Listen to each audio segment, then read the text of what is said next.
on a rather brisk spring night here in South Philadelphia. Tonight the Cincinnati Reds come to town for the first time, and they'll be playing the Phillies here in the start of a 3-game series. Hi everybody, I'm Chris Wheeler along with Kent Tekulve, the Phillies and the Cincinnati Reds, and it started already for the Phillies this season. Unfortunately, a star player goes down with an injury. Here's how it happened last night. Greg Jefferies takes his head-first belly whomper into third. Turns out he breaks a finger in his right hand, and now the major damage is done to the left thumb when he hit the bag, and he's going to be out 3 months with that thumb. And Teak, sometimes you have to wonder if this organization isn't a little jinxed. Well, I'll tell you what, Will, you get right into the first week of the season, the first series, and you got one of your star players goes down for 3 months. That's half of the season. Greg Jefferies is going to be out, so you got to figure Greg Jefferies only available for the second half of the season. The Phillies are going to have to find a way to work through it. Hopefully this will be an isolated incident and not something that recurs over and over again over the course of the season. Well, the Cincinnati Reds have their star players that they need to keep healthy. One guy who's gotten hurt a lot over the years is Barry Larkin, the most valuable player of the league. And Andy Musser and Todd Callis talk about this star. Thank you, Wheels. You know, Barry Larkin is here. He's the most valuable player in the National League. Always fun to watch him. Todd, a little curious, though, that he doesn't bat in one of the power spots in the lineup. He's their number 2 hitter. Yeah, in past years, they have used Larkin in a number 3 hole. This year, they decided to move him up a little bit. He combines such a brilliant amount of speed to go along with that power that 2 might be the right spot for him. He's such a smart player, too, and you want to have your number 2 hitter aware of all kinds of situations. Maybe later in the year, depending on how things go, they may move him back into that number 3 spot with rookie manager Ray Knight. But the combination of power and speed in Barry Larkin is a rare commodity that you don't see with many players. He's going to put a stranglehold on that Gold Glove Award, which has been won for so many years by Ozzie Smith, but he's got a streak going of his own right now. Let's go back upstairs now to Wheels. All right, Andy, thanks a lot. 2 veterans tonight. Well, actually, 1 veteran and a young pitcher. Mark Portugal, who the Phillies have a lot of trouble with, will be on the mound tonight for the Cincinnati Reds. And Mike Williams will be the pitcher for the Phillies. Mike Williams trying to work his way into this starting rotation. Stay tuned. Teak and I will be back with the starting lineups right after this. Phillies baseball on Sports Channel is brought to you by Beechwood H. Budweiser, official sponsor of the 1996 Olympic Summer Games. For a crisp taste you won't find in any other beer, this Bud's for you. By the genuine Bell Atlantic Yellow Pages. Hungry? Grab the genuine Bell Atlantic Yellow Pages and have dinner delivered right to your door without missing any action. By Mellon PSFS, the official bank of the Phillies, featuring full-service evening and 7-day banking. By the Pennsylvania Lottery. Lottery proceeds benefit older Pennsylvanians. By Texaco Clean System 3 gasolines. Add more life to your car. Take it to the star. And by Independence Blue Cross and Pennsylvania Blue Shield, the health insurance companies you can lean on. I'm a good driver, but I never know what the other person is going to do. That's why I drive a Ford Windstar. It just received a 5-star rating in a recent government test. That's better than Chrysler minivans.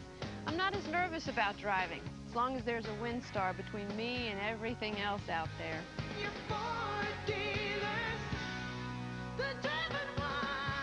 With 1,000 cash back, Windstar is $1,760 less than Chrysler, or get 4.8 financing. Excuse me, I'm Louis. If I buy 4 of these fine vessels, can I get one for free? Never. Nope. Excuse me, I'm Louis. If I agree to buy 4 of these stylish autos, will you give me one for free? Excuse me, I'm Louis. If I buy 4 wild card lotto tickets, can I have one for free? Sure, Louis. Buy 4 wild card lotto tickets and get one free. Where else are you going to get a deal like that? Recently, the camera shop went all blue by offering their employees health plans for Blue Cross and Blue Shield. We couldn't be happier with our all blue coverage. Our employees make it a point to exceed our customers' expectations. And we get the same level of commitment from the Blues. Our employees and their families think the coverage is great, and so do I. Go all blue with personal choice, Keystone HMO, or our traditional plan from Independence Blue Cross and Pennsylvania Blue Shield. The folks you can lean on. Cincinnati Reds with a lot of veterans in their lineup tonight. They're going to start out with Vince Coleman playing out in left field. Vince Coleman, longtime player in the National League and back after being in the American League for a while. Barry Larkin will be the shortstop. Hal Morris is at first base. Reggie Sanders in right field. Chris Sabo back with the Reds. Third base, Eric Davis, another guy back. In center field, Joe Oliver, yet another one back. He'll catch. Jeff Branson in for Brett Boone, and Mark Portugal's the pitcher. For the Phillies, 27-year-old right-hander Mike Williams is on the mound this evening. Spent most of '95 season in the Phillies bullpen. Did get a September chance at the starting rotation. Pitched well and has worked his way into the Phillies starting rotation to begin the season. Yeah, and one of the games he pitched real well in September, Teak, was against this ball club, the Cincinnati Reds. It was the night that the Reds clinched the division here at Veterans Stadium, and Mike pitched 7 strong innings in that ball game and had his career high in strikeouts. Yeah, that was on September 22nd. He went 8 innings in that one and struck out 10, and they wound up clinching anyway. Here's Vince Coleman, who can still run, and up at third base is Todd Zeile, respecting his speed. Defensively for the Phillies this evening, newly arrived Gene Shaw at first base, Mickey Morandini at second, Kevin Stalker at short, Todd Zeile at third, Darren Dalton in left, Lenny Dykstra in center, Mark Whitten in right, and catching Benito Santiago. Cincinnati Reds off to a 1-2 start after winning their home opener, which of course was postponed after the tragic death of John McSherry. They played the next day, won, and then Montreal pounded them in the next 2 games.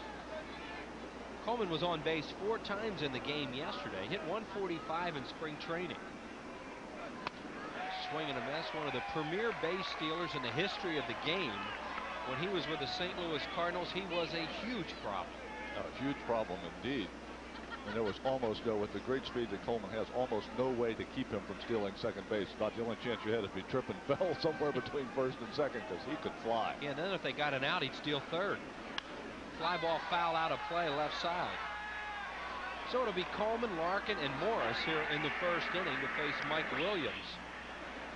Vince Coleman is a switch hitter. He has not batted right-handed as of yet in the season, batting at .286. He's another one of those guys that really looks different when he goes to the Reds, because if he had a mustache, it has to go.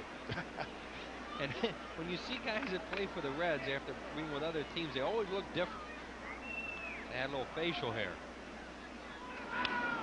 Jammed and fouled out of play.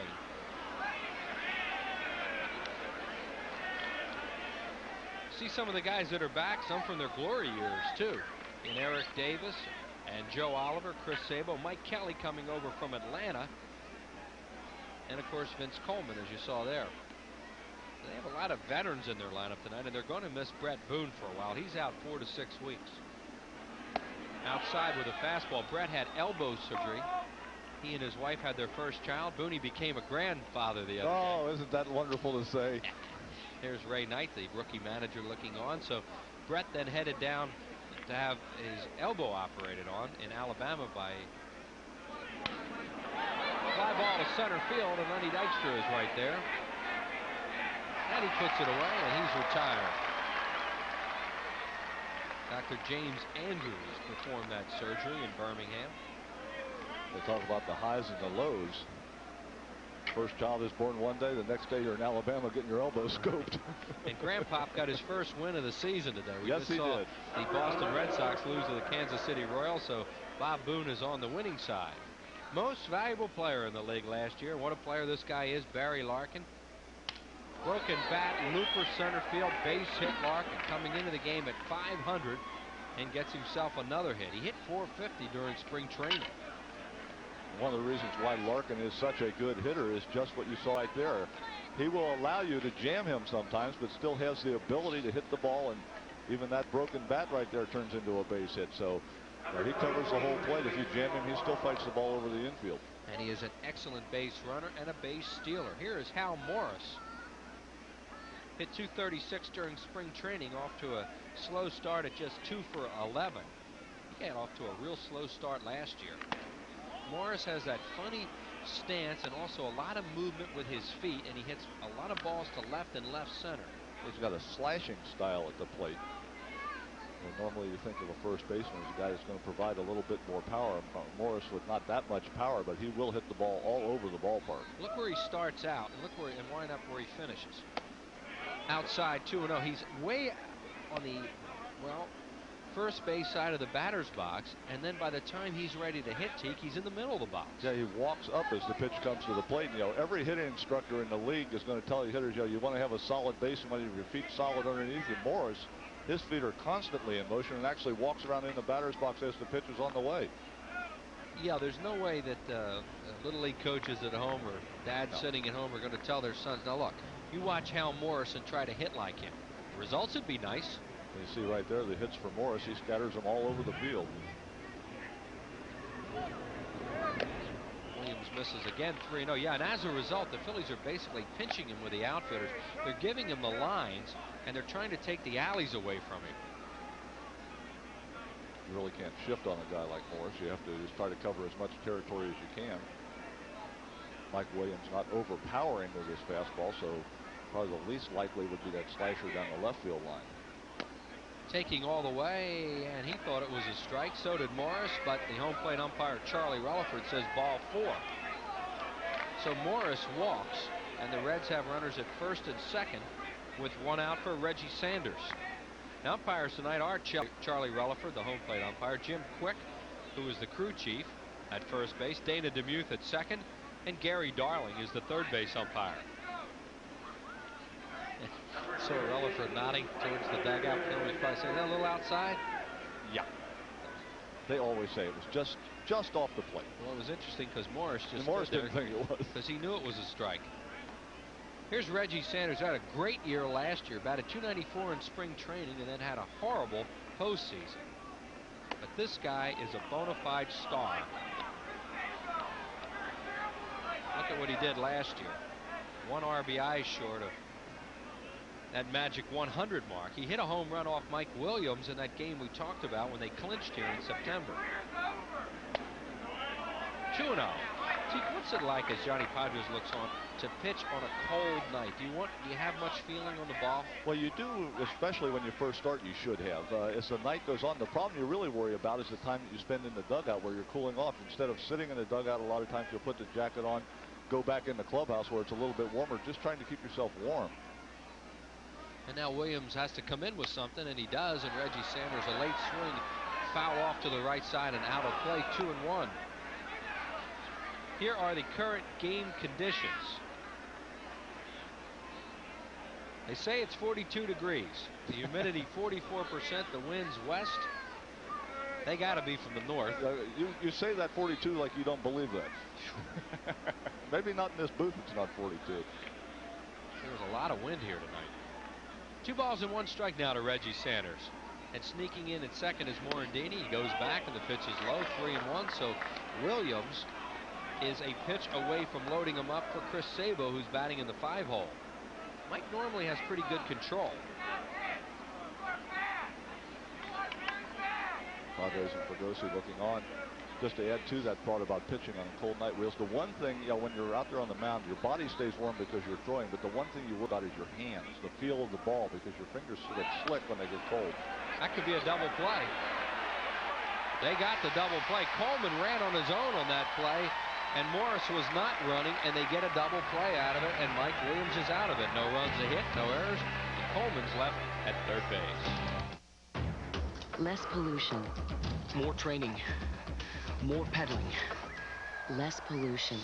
More sweat. More hills. Less pollution. More sore thighs. Who's reducing air pollutants by over 3 million tons a year and donating natural gas vehicles to the Olympics?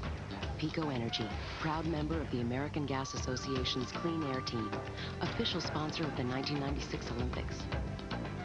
Time. You never seem to have enough of it. Gotta go here, gotta be there. So when do you have time to bank? Midnight? Sunday morning? Why not? At Mellon, Thank you for calling we offer 24-hour telephone banking services, hundreds of ATMs, full-service offices, plus many Acme Market offices open 7 days a week. Sound convenient? Call 1-800-MELLON24 and find out how you can bank where you want, when you want. Mellon PSFS. Hello, spring. Hello, sun. Hello, first of 5 Mellon PSFS Business Person Specials. Tuesday, April 23rd, when the Phillies play the Pirates at 1:05. Call 463-1000. And when the lady says hello, order tickets. And here's the way the Phillies will go tonight. Lenny Dykstra leading off in center field. Mickey Morandini at second. Now Darren Dalton, without Jeffries in the lineup, moves up to the 3-hole. Mark Whitten in right field. Todd Zeile, the third baseman. Benito Santiago catches. Gene Shaw off from the minor leagues at first. Kevin Stocker, the shortstop. Mike Williams is the pitcher. For the Cincinnati Reds, Mark Portugal is on the mound. 6 foot, 190-pound right-hander. He was acquired from the San Francisco Giants in mid-94 in the deal that sent Deion Sanders to the Giants. So Mark Portugal acquired by the Cincinnati Reds a year and a half ago, starting his first full season with the Reds. Mark Portugal, the 6-footer. And he starts Lenny Dykstra with a fastball. Excellent changeup from Mark Portugal. Defensively for the Cincinnati Reds, Hal Morris at first, Jeff Branson at second, Barry Larkin at short, Chris Sabo returns to the Reds at third, Vince Coleman in left, Eric Davis in center, Reggie Sanders in right, and Joe Oliver doing the catching. And Lenny takes a strike called. Dykstra's off to a good start, batting at .333 with 2 doubles, a triple, and a homer, and 3 runs batted in. And he's also scored 4 runs as he hits this one to left field, and Vince Coleman right there puts it away, 1 out. And even though that's an out, he hit it pretty well, and that's been the way he's swinging the bat, hitting balls the other way with some authority. Yeah, when Lenny is hitting the ball the other way, well, when Lenny hits the ball all over the field, it means that he's seeing the ball well out of the pitcher's hands, and he's able to adjust to the speed changes and also the location. Here's Mickey Morandini. Mickey tied for the league lead coming into the ball game with 3 doubles. He's also knocked in a run. Phillies have 14 extra base hits already in this young season. They hardly have any singles, mostly extra base hits and walks.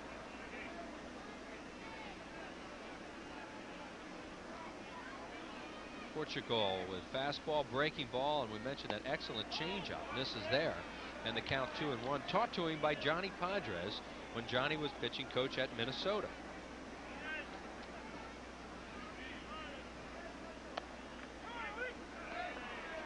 Strike 2, says Charlie Relaford, and the count 2 balls and 2 strikes on Morandini. Thought the pitch may have been a little outside. Portugal, one of those pitchers you mentioned, the breaking ball. He throws both the curveball and the slider. Most starters will throw one or the other. Very few can command both of them, but Portugal can do a good job of it. High fastball knocked into right field for a base hit. Mickey looked like he may have chased one out of the strike zone, but tomahawked it into right as Reggie Sanders gets it back in, and here comes Dalton. See the pitch. Joe Oliver wants the ball on the inside. Portugal gets it there, gets it up, but Mickey able to get the bat head out in front and fight it into right field. Not a pitch that he can really drive, but he was able to make enough solid contact to get it over the infield. Morandini, a .345 lifetime hitter with 2 homers off Portugal coming into the game. Now Dalton has never hit Mark Portugal. A .125 hitter with no homers and 1 run batted in. Mark Whitten is on deck. There's that changeup, and it comes in outside, ball 1. Darren has had 4 official at-bats and 3 strikeouts, but he leads the league with 6 walks. So he's only 0 for 4 in 3 games. There's that changeup again. He swings and misses at it. Portugal has given him a lot of trouble over the years with that off-speed stuff. Well, that's Portugal's strong suit of the changeup. We mentioned the fastball, the curveball, and the slider, but when Mark Portugal needs an out or he's got a tough spot, that's the pitch that he goes to, the changeup, and he's got a good one. Mickey Morandini, a 1-out base runner. Another one. This is a called strike. There's an old theory in baseball that says that you don't want to throw changeup on back-to-back pitches. Mark Portugal obviously doesn't believe it because he's now started Dalton off with 3 in a row. He did back-to-back-to-back. Back-to-back-to-back, and may go back again. Well, he's had so much success with him over the years. Yeah, it appeared that Oliver just went changeup as he flipped those fingers. He did, and there's another one. Back-to-back-to-back-to-back, and now it's 2-2. Sounds like a Chris Berman home run call.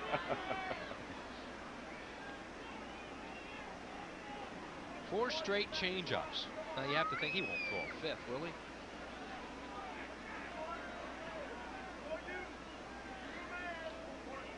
He shook off there. Oliver may have wanted him to move over to first, and he did. That's what he was giving him, the move over to first sign. And Oliver blowing on the throwing hand, obviously thinking that Morandini may be running. Not only pitchers concerned about their grip on the ball tonight, but with a man on base, the catchers also have to be worried about being able to handle the ball. Well, Portugal's a guy you can run on, but you have to be careful too because he is quick to first and he'll use a slide step. See him bobbing that head out there. There goes Morandini. Dalton strikes out on a changeup, and Mickey steals the base. So a strikeout on yet another changeup, and Mickey Morandini steals his first base of the season. Phillies have a 2-out runner in scoring position. Morandini with a good jump, and also Portugal with another changeup. So the off-speed pitch allows Morandini a little extra time. He makes it into second very easily before Larkin can make the tag. Mickey actually looks back, 2 strikes. Dalton has to swing if the ball's in the strike zone. See right there, beats the throw easily to second base. And that'll bring up Witten, and Mark takes a pitch low and outside. Witten, lifetime against Portugal, 2 for 8, 250 average. See right now 2 for 10 here early in the season with 1 run batted in. Change up, swing and a foul, and now the glove of Joe Oliver. Mark Witten last year very effective with runners in scoring position and 2 outs. So Mickey Morandini having that glove in his left hand as he was running to keep that hand cupped when he slid and not expose it to maybe a similar injury that Jeffries got last night. 2 balls and 1 strike. Witten yet to bat right-handed this season. All of his at-bats so far coming from the left side, as the Phillies have seen quite a few right-handed pitchers. Strike called. And in the bullpen tonight for the Cincinnati Reds, they do not have a left-hander. Chuck McElroy on the disabled list. I say Witten didn't even have to warm up his right-handed stroke today in batting practice because he's going to bat from the left side all night long. The Reds without a left-handed pitcher available tonight. Hard ground ball to right at the second baseman, Branson. Jeff Branson throws him out. Portugal with a scoreless first inning. No runs, a hit, no errors. Phillies lead 1. We're through 1 inning and no score.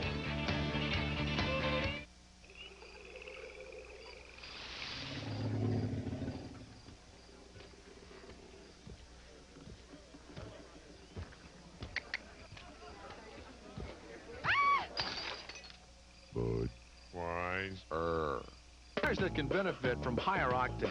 Texaco Clean System 3 Power Plus and Power Premium are formulated to clean your engine's intake valves, fuel injectors, and combustion chambers while you're driving, to give you smooth starts and sure acceleration.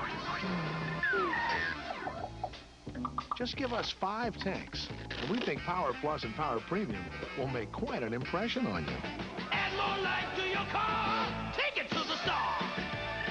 The revitalized, re-energized Gantide St. Louis Cardinals come in Friday, April 19th at 7:35, Saturday the 20th at 7:05, and Sunday the 21st at 1:35 when it's the Fanatic's birthday. And all fans 14 and under receive a big beach towel, compliments of Tasty Cake. Then Pittsburgh pops in Monday, April 22nd at 7:35 and Tuesday the 23rd at 1:05 for a Mellon PSFS Business Person Special. Call 463-1000. Well, we would like to remind you that this copyrighted broadcast is presented by the Philadelphia Phillies, and any reproduction or retransmission without the express written consent of the Fightin' Phils is strictly prohibited. In other words, don't do it. Don't do it. We hope it's worth it for you. Chris Sabo, back from that world champion team that the Reds had earlier in this decade. Sabo's been plagued with back problems. Lots of injuries the last few years, and he did okay in spring training. He batted .267, but he missed a couple of weeks with a hamstring problem. This cool weather can't be the best in the world for Sabo with a back problem and a hamstring. This is not the kind of night where either one of those is going to stay real loose. There are those spring training numbers. As you see, he only played in 11 games because he missed the 2 weeks with the injury. Reggie Sanders also missed quite a bit of time with an injury. Struck him out on 3 pitches. Mike Williams with strikeout number 1 out here in the second.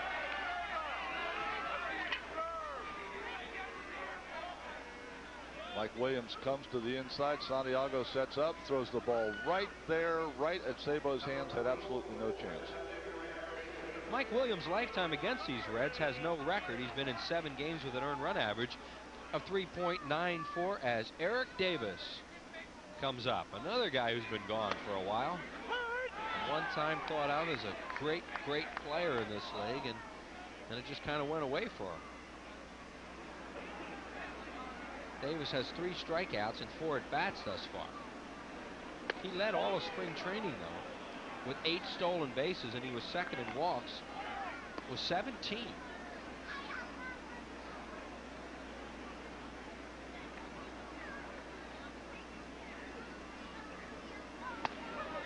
Loves to chase high fastballs, at least he used to. Now he took that one, and the count's 2-1 on the guy they used to call Eric the Red. You know, the book on him in the past now, I don't know if if that's going to stay the same since he's missed a year, but he used to try to throw the high fastball at his hands. He would swing through that pitch up and in. Was that because he used to drop his hands? Yeah, he drops his hands. He's got a really strange stance. He drops his hands real low, and then he has trouble getting back up to that high fastball. But if you get it out over the plate, then he can get the arms extended a bit to it. It's the one up and in that ties him up. Fly ball center field. A lot of room out there for Dykstra. Lenny to his left. And deep onto the warning track makes the play. Never forget that series that Eric Davis had here when he was so hot. He had, well, some guys it would be a season for them in one weekend. The hands drop down, the pitch out over the plate, so Eric's able to extend those hands and gets a good piece of it, but stays in the park for Dykstra. Showed pretty good pop on that one. Well, that was the ball that's out away from him. When he can extend his arms, he can get those hands moving again. Try to tie him up. Joe Oliver, who they signed in spring training, actually on February the 26th, after Damon Berryhill underwent elbow surgery, and they lost Berryhill for the year. I'm sure they would have kept Santiago or made a bigger effort to keep him if they'd have known they were going to lose Berryhill. Eddie Taubensee, the other catcher, so they have a platoon situation. Important this evening for Mike Williams, as is usually the case with Mike, to have good control, be able to move the ball around. Well, in this inning, Tiki's had good control. He struggled in the first, but got the double play ball when he needed it. Well, we saw on the strikeout pitch to Sabo, Santiago set up on the inside. He was right there. Some good pitches to Davis. So, hope that Mike is kind of settling into a groove right now. You settle into a rhythm, and then the control becomes a lot easier. 2 balls and 1 strike to Joe Oliver. Fastball popped up right side, playable. Gene Shaw and Mickey Morandini right there. Morandini staggers under it. Mickey makes the play. You're watching Phillies baseball on Sports Channel. 3 up and 3 down go the Reds. No runs, no hits, no errors, and nobody left. 1.5 inning, no score. It's here, Philadelphia. The only sports magazine show for the die-hard Philly fan, Broad and Patterson. It's the play, the hit, the save that keeps everyone talking. Plus, in-depth coverage of all your favorite teams, brought to you from the heart of Philadelphia's most famous sports intersection, Broad and Patterson. Take a look at the sports news the whole region will be talking about. Come to Broad and Patterson this month exclusively on Sports Channel, the home of your home teams.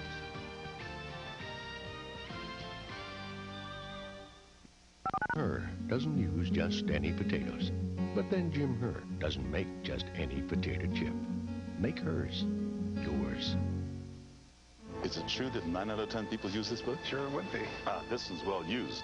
Like phone number for hairdresser, or Life without the yellow pages would be very expensive. We wanted to get a stork to put in our front yard to announce their baby. You found this under stork? Yeah. We use it a lot for Saturday day trips with our family. Are you one of the 9 out of 10? One of the 9. One of the 9. I'm one of the 9. How are you? Thank you, Michelle. Bell Atlantic, the heart of communication. Scoreless as we head to the bottom half of the second inning. Gene Shaw will get his first at bat of the season at the big league level because last night Greg Jeffries injuring himself. Torn ligament in his left thumb, keeping him out almost 3 months. The broken right hand would have kept him out 3 weeks. And the Phillies team physician, Dr. Philip Marone, talked about it before the game with Larry Rosen. He has what we call an anchor suture in and then a pin to keep everything in place. He's in a cast that will be for 4 weeks. The cast will come off at that point. The pin will come out at that point. And then he goes into another device we call an orthosis, sort of like a splint which keeps his thumb so it doesn't move. Following that, you're talking about another couple of weeks to get his motion back. And then whenever he can get his skills back is when he plays again. So you're talking close to 3 months. That's the update on Greg Jeffries. Tyler Green also going under the knife tonight. He's probably gone for the year. Back to Chris Wheeler and Kent Colby. All right, Todd, thanks a lot. There is Gene Shaw, who will replace Greg Jeffries. And if Greg is watching the ball game tonight, he's out. I know he was under the anesthesia today, probably having that surgery. We certainly wish him the best, and very disappointing because he worked so hard in the offseason, came to camp in great shape, was running the bases well, and you just know he was going to hit and have a big year. And we're really sorry about what happened, and hopefully he'll get back here and have a good 3 months at the end of the year. Zeal checked on it. There's one guy who's going to miss Greg Jeffries more than anybody because they are great friends. And one of the reasons Todd Zeal wanted to come here was because of Greg Jeffries. So it's a tough break for the Phillies, tough break for Greg Jeffries, and all he can do is get him healthy and get him back here late in the year. 3 balls and 1 strike now to Todd Zeal. He'll be followed by Benito Santiago and then Gene Shaw. Happy birthday to Mrs. Elva Jungle from Cape May Courthouse, New Jersey, who is 78. And that is a strike. Looked a little high, but Todd Zeal thought so too. He was on his way to first. He never complains about anything. So he just walks back. Turns around, takes his place again. He's a very mild-mannered guy. Nice guy, Todd Zeal. 3 balls and 2 strikes on him. And that pitch is a foul tip, says Rutherford. Held on to by Oliver. He strikes out. The ball almost hit him, but it hit his bat. The pitch by Portugal up and into Zeal. He starts to offer, tries to hold up. The bat just the ball just ticks his bat, I should say, on the way by as the bat drops down, just barely tips and stays in Joe Oliver's glove. That was close. And Rutherford heard that sound, and that's all that counted. And the ball went right in Oliver's glove. Strike call to Benito Santiago. Benny 182. With a homer and 2 runs batted in.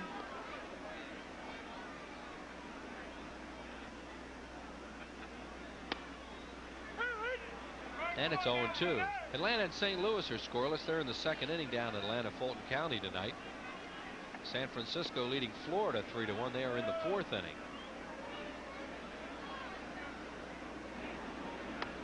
Breaking ball misses outside, 1-2. Well, they lost some real good players off that championship team they had last year, one of them being Benito Santiago. Ball bounces away. 2 balls and 2 strikes on Santiago. Portugal will throw a lot of pitches. He's a guy that relies on his control, but he also will bounce them up there, and he'll nibble sometimes. And if anybody should know how Portugal wants to work a hitter, Santiago should be it, because he was sitting behind the dish last year. Sinking in left field, Coleman playing real deep, but that's a base hit for Santiago. So Benito is on with a base hit, and the Phillies have their 2nd hit of the game, both singles, and that will bring up Gene Shaw. Portugal tries to go back up to that up and in fastball that he got Zeal on the foul tip. Santiago just rejects it into left field. I knew you were coming in there, but boy, did it stink. You see the grimace on the face on the cold night. The hitters don't like those pitches on the inside. You see what Shaw did during spring training. 429, and he hit it hard all spring. He was 1 for 3 last night. He was also hit by a pitch in the game that Scranton Wilkes-Barre lost to the Ottawa Lynx 2-1. That actually was yesterday afternoon. That's what Gene did with Scranton Wilkes-Barre last year. And of course he was up with the Phillies quite a bit at the end of the season. Gets a fastball, and it's over for a strike. 1-1 from Portugal. 6 foot, 190-pounder, marked now 33. He'll turn 34 on October the 30th. He was a non-drafted free agent by the Minnesota Twins in October of 1980. Santiago leads off first. And Gene Shaw takes it outside, 2-1. Takes a little look down at Larry Boa. As Boa goes through his signs. I think what was impressive about Shaw in spring training was that, when not too many balls that he hit that he didn't hit hard. Most of those balls were right on the button. He was very impressive.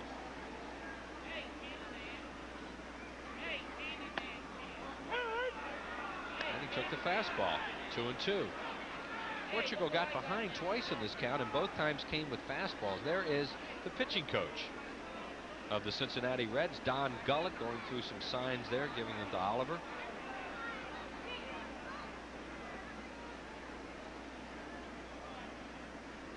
Stahl swings and misses. He struck him out with a fastball.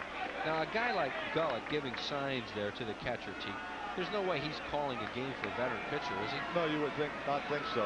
See right here, the location again, fastball. This one got away from Portugal right down the middle. Shaw just swung through it. Getting back to Gullett, though, normally what they're doing is throws over to first base, pitch outs, things like that they're helping the catcher out with, not so much pitch selection. That guy was a heck of a pitcher. In fact, he pitched League Championship Series game #1 for the Cincinnati Reds here at Veterans Stadium in 1976 in that 3-game sweep by the Reds. When he was a young player, he had one heck of an arm. He had one of those live exploding fastballs. Farm boy from Kentucky, Kevin Stocker, trying to bunt his way on with 2 outs and fouls it away. No balls and 1 strike. Mike Williams, who's a pretty good hitting pitcher, waits on deck. Williams handles the bat well. There's Mike.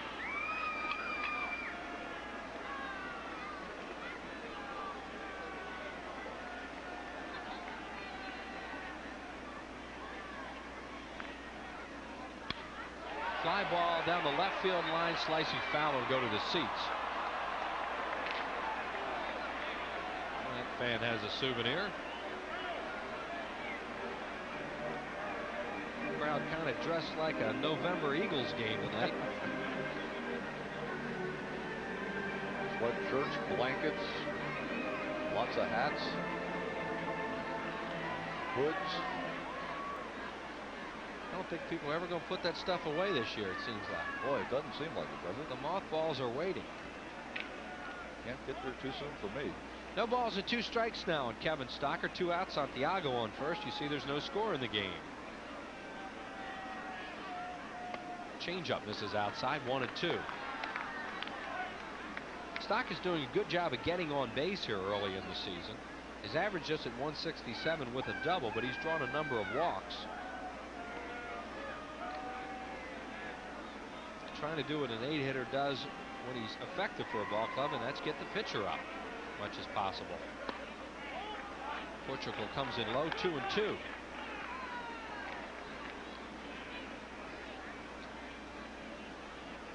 Portugal lifetime against the Phillies is 5-1 with a sparkling earned run average of 1.79 in 11 games. They have never had much luck with this guy. Stocker hits it off the glove of Morris. Portugal's late getting there, but Morris recovers in time to get him. In the inning, no runs, 1 hit, no errors, and the Phillies leave 1. We're through 2, and there's no score.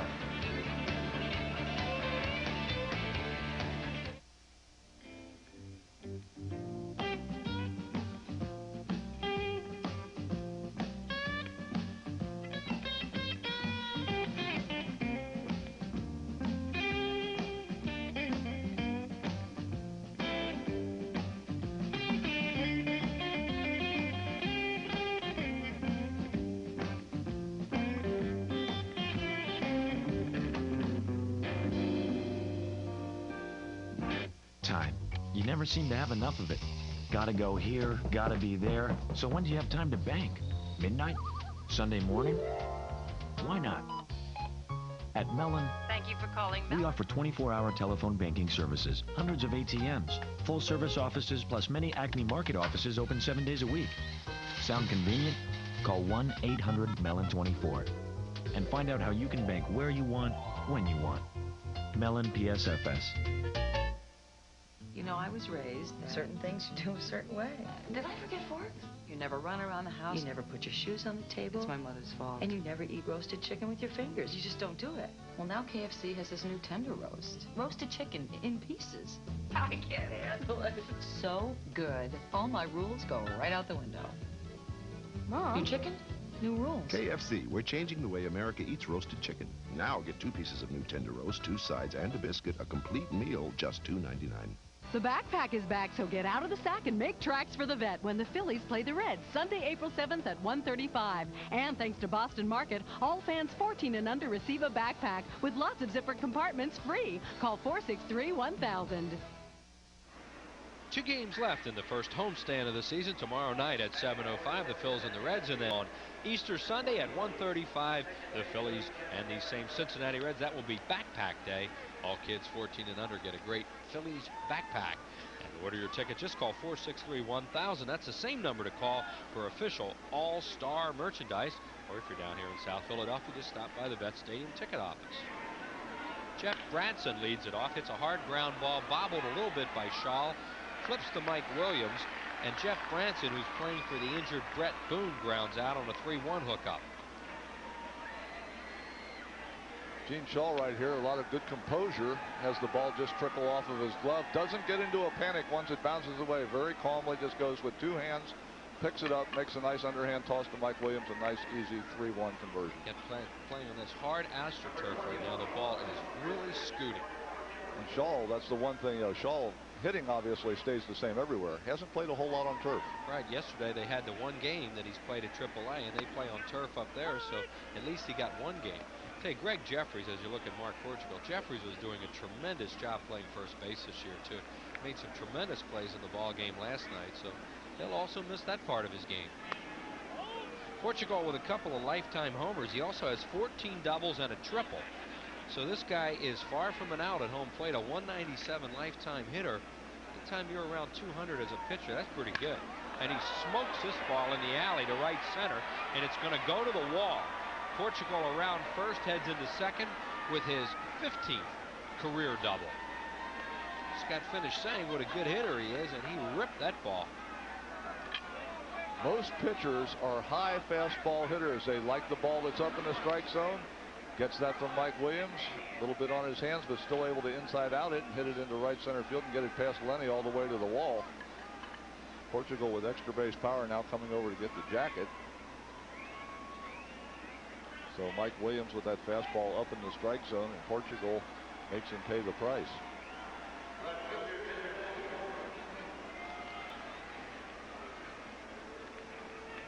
Mark Bombard is the new third base coach for the Reds this year. Ray Knight was a third base coach last year. As you see Mark Portugal putting on that jacket, there's Bombard, and Jim Lett is the first base coach. Joel Youngblood was the first base coach for Cincinnati last season, and Ray Knight now the manager, as Vince Coleman fouls it back. Coleman hit a fly ball to center field his first time up.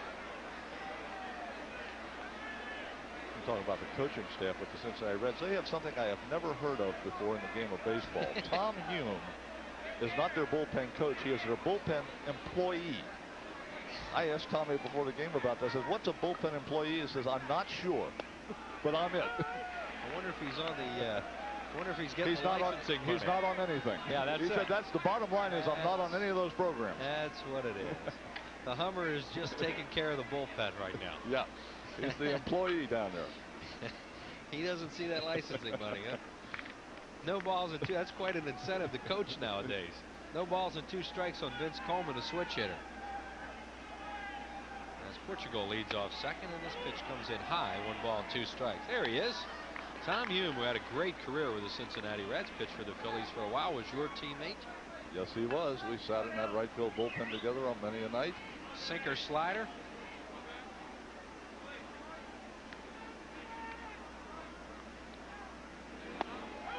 Strike 3 called, struck him out looking. Coleman locked on that.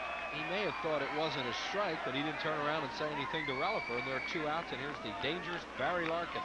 By the reaction of Coleman, I think he thinks this breaking ball is high, gives up on it, and then it just drops down, borderline on the top part of the strike zone. We'll see right here. Ball passes the front of the plate above the belt. Normally not called a strike in the National League, but that time Mike Williams gets the call on the high breaking ball. I think Santiago might have helped getting that pitch because he was nice and still when he caught that. Pitch is high to Larkin. You know, the umpires will tell you the catchers that sit there and are still will get pitches. Well, it makes it a lot easier for them to call the balls and strikes. And if they're down there bouncing around, they block the umpires a lot of times. And Benny just sat there, kind of flicked that glove out and caught that ball nice and easily. Larkin checks on a breaking ball, 2-0. Barry had a hard base hit to center field his first time up. Actually, he had a looper to center his first time up. MVP in the National League last year, and that's one of the reasons why. Portugal at second base now with 2 outs and no score here in the 3rd inning. There is a base open. Left-handed batter Hal Morris, who walked, is on deck, and at this point Williams has not given him much to hit, and there's Morris waiting.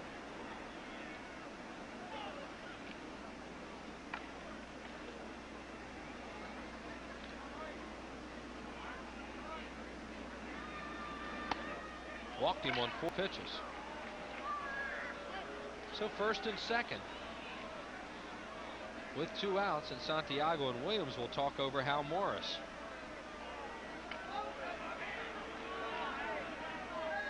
Just thinking, Will, as you're talking about catchers sitting behind the plate being quiet. We already mentioned this guy once tonight, Bob Boone, probably the best I ever saw at just sitting back there, putting the target up, and he had that real little glove, but he didn't bounce all over the place. But he had the ability to just catch the ball very softly, and umpires love catching behind Boone. They'll tell you that. I mean, they'll tell you that the guys that bounce around lose pitches for their pitchers. Strike called on a fastball to Morris as they get ahead of him, 0-1. We mentioned how Morris walked in the first inning. The Reds then had first and second with 2 outs, and Sanders grounded into a double play. They now have first and second again with 2 outs. There are the runners, Portugal at second and Larkin at first, and time is called. Hal Morris is a lifetime .308 hitter, and there you see him against the Phillies. That's contributed to that lifetime average. Looper down the left field line. This ball is trouble, and it will bounce. It stays in play, and 2 runs are going to score. Thought it might bounce into the stands for a ground rule double. He made a good pitch on Hal Morris, and no chance. We pointed out earlier, Teak, the way they were taking the alleys away and giving the lines up, and there's no way Dalton could get to that ball. No, and the reason you do is you don't feel that Morris is going to hit that many balls down the left field line. This one here really was not intended to be down that way. To the pitch in on his hands, he just kind of got jammed with this thing and loops it into left field, not really trying to. Dutch has no play at all. He has to wait for it to bounce and then try to play the carom. It bounces off the top of the pad instead of going into the stands. It stays on the playing field and costs the Phillies a run. Right, those almost always bounce out of play, and that's why I waited, because it was hard to believe it didn't. And you saw what happened as it just rolled around there on the top, stayed in play. The third base umpire Gary Darling was down there making the call. So Cincinnati on the 2-out double by Morris leads it 2-0 here in the 3rd inning. And you see Reggie Sanders grounding into that double play in the 1st inning. Hit it hard to Stocker. Fouled back. And had that ball bounced into the stands, Barry Larkin, who scored from first base, would not have scored. He would have been stopped at third base on the ground rule double. So the fact that it was probably the cold night and the ball didn't bounce quite as high because it hit up on top of that pad, almost got over the fence. Had it bounced over, then Larkin would not have scored, and it had only been a 1-0 game. They always bounce out. They always bounce out. You're exactly right. Yeah, almost. Well, we should correct that. They almost always. I think bounce you're out. right about, because it's cold, the ball didn't bounce as Sure. high. 1 ball and 1 strike on Sanders. Another check swing, and this one's foul first base side. And I think they still play the same defense on Morris again and take the alleys away and give him the lines the way they did, even though they got hurt on that one. Well, you have to. I mean, you've got a book set up, and that was just a matter of Morris with an ugly swing that was late on the pitch. He was fooled on the pitch, looking fastball, got the breaking ball in on the hands, was late, and just fisted it down there. You can't defense that ball.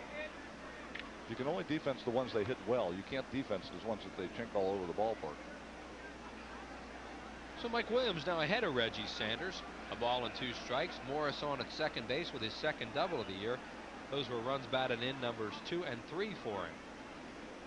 Morris with a good lead, and the pitch to Sanders is outside, 2-2. Mike Williams' last outing in spring training was on the 28th of March at Toronto, when he pitched 7 innings, gave up 2 earned runs. He led the Phillies with 29 innings pitched this year in spring training, so he saw a lot of activity. Portugal also pitched 29 innings for the Reds. Strike 3 called, locked him with that pitch. You are watching Phillies baseball on Sports Channel.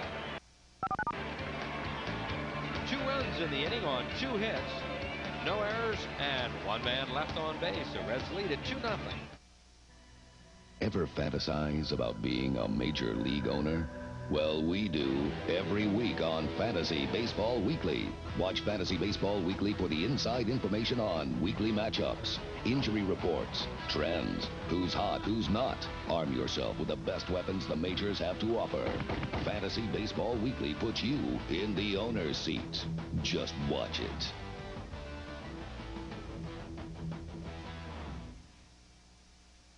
Been thinking about Ford Escort? Think fast, because right now you can get $1,000 cash back or 4-8 financing on every 3-door Escort or GT in stock. Whether you choose manual or automatic, you get standard dual airbags, AM/FM stereo, AC, and more. With 4-8 financing or up to $1,000 cash back, Ford Escort is still priced less than Neon. A leader in quality and value. No wonder more Escorts are still on the road than any other small car. I just got a promotion and a cellular phone. Because my little brother got one too. Not that I'm competitive. I got the big calling plan. I got a local plan. My job's more focused. At Bell Atlantic 9X Mobile, cellular service isn't one size fits all. From phone features to calling plans, you get services that fit your life. I also got voicemail. You did? I want that. Bell Atlantic 9X Mobile. Phillies baseball is brought to you by Budweiser, official sponsor of the 1996 Olympic team. This Bud's for you. By Bell Atlantic 9X Mobile, now offering great rates on cellular long distance. By your local Dodge dealers. Come in today because we know how to help. And by the Pennsylvania Lottery. Lottery proceeds benefit older Pennsylvanians. And back here at Veterans Stadium, Chris Wheeler along with Kent Tekulve and Todd Callis. Andy Musser comes along in the fourth, 2-0. The Reds lead it, and Mike Williams, the batter. Williams got hurt in the top of the inning by Portugal. Now, Mike, not a bad hitting pitcher, a 161 lifetime hitter. That ball's hit hard, but Eric Davis got a good jump on it and makes the play. You saw the numbers on Mike Williams right before he hit that. He is not necessarily an out in the lineup. Well, the Fanatics' birthday and Beach Towel Day come together when the Cardinals come to town on Sunday, April the 21st. That's at 1:35. An all-star celebration of the Fanatics' birthday. So come celebrate with the Fanatic and mascots from all around the country. And fans 14 under will see that oversized beach towel, compliments of our good friends at Tasty Cake. 463-1000. We'll see you out here. Line drive off the glove of Portugal and into center field for a base hit by Lenny Dykstra. Portugal upset with himself, thinking maybe he should have caught that ball. Portugal is a good fielder on the mound, does a nice job. He ends up in good position. Felt that he should have caught the ball. Even though Dykstra hit it hard, he had the glove up. Felt that he just, it just tipped off the top of it. Felt that he could have got there just a little bit quicker. But that one was hit pretty solidly up the middle. Those are, as a pitcher, those are reaction plays. But the good news is, as a pitcher, that ball was on the glove hand side as opposed to your backhand side. That's a much more difficult play when it's on the other side of the body. Dykstra with a pretty good lead, and Morandini takes it outside, ball one. Phillies have run one time on Portugal. Portugal last year second in the highest stolen base percentage allowed, 88.2%. And the reason more than anything is the number of off-speed pitches that he throws. And the ball just hangs in the air a lot longer getting to home plate. He does use a slide step sometimes, and he is quick to first, like that. He does have a pretty good move, but it's just his delivery to the plate, because of the velocity on the pitches, allows runners to steal if they pick the right pitch.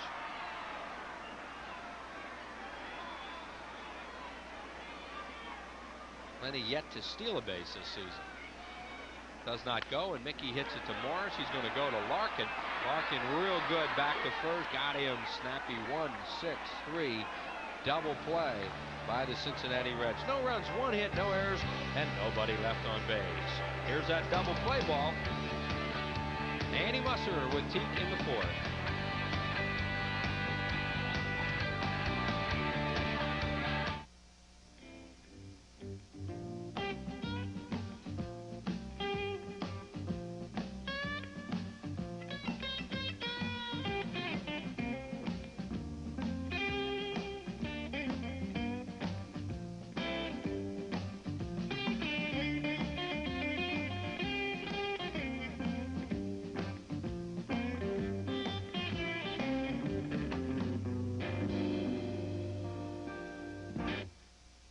Celebrate the Fanatics' birthday with zany mascots from around the country. Fans 14 and under receive a colorful Fanatic beach towel, compliments of Tasty Cake, when the Phillies play the Cardinals Sunday, April 21st at 1:35. Call 463-1000. For cars that can benefit from higher octane, Texaco Clean System 3, Power Plus, and Power Premium gasolines are formulated to clean your engine's intake valves, fuel injectors, and combustion chambers while you're driving. For smooth starts and sure acceleration. Just give us 5 tanks. And you may feel like you've left your old car behind. Oh, add more life to your car. Take it to the star. Back at Veterans Stadium as we head to the top of the 4th inning. The Reds ahead by a score of 2-0 over the Phillies. Have a switch here in the booth. Andy Musser has joined me. And Andy, welcome, and bring us the next 3 innings, my pal. All right, Teakwood, and Sabo to lead it off. Speaking of old friends, good to see him back in a Cincinnati uniform again. And he is really enjoying himself, and he had so many back problems the last couple of years, but he, at least to this point, has held up. I realize that's not very far, but Reds, like a lot of teams, have some injuries already. Brett Boone, of course, is a big concern to them. Booney out for a while, had elbow chips removed, so I guess that third base platoon is no longer in effect with Branson moving over to second. Well, Branson's going to be the everyday second baseman until Boone gets back. You know, a real enigma on this team has been that Willie Green. He's been has produced tremendous minor league numbers, but never matches it in the majors. Yeah, he's been one of those guys that's been on the cusp for so long, and they keep every year they look at him in spring training thinking this is going to be the year he's going to get over the hump, and he just has never made it. A little bit high, 1-2. Willie Green. It's probably one of those nights where you'd rather be in the ball game than sitting on the bench. Oh, anything getting a little blood flowing. Slapped on the ground, charged by Stocker, and he gets it. Sabo is not that fleet of foot. So that's 1 down here in the 4th inning, and that'll bring up Eric Davis, also back for his second tour of duty with the Cincinnati Reds. Dodgers finally got a run in that ball game, but it was a schneid for a long, long time. That one there is now tied, 1-1.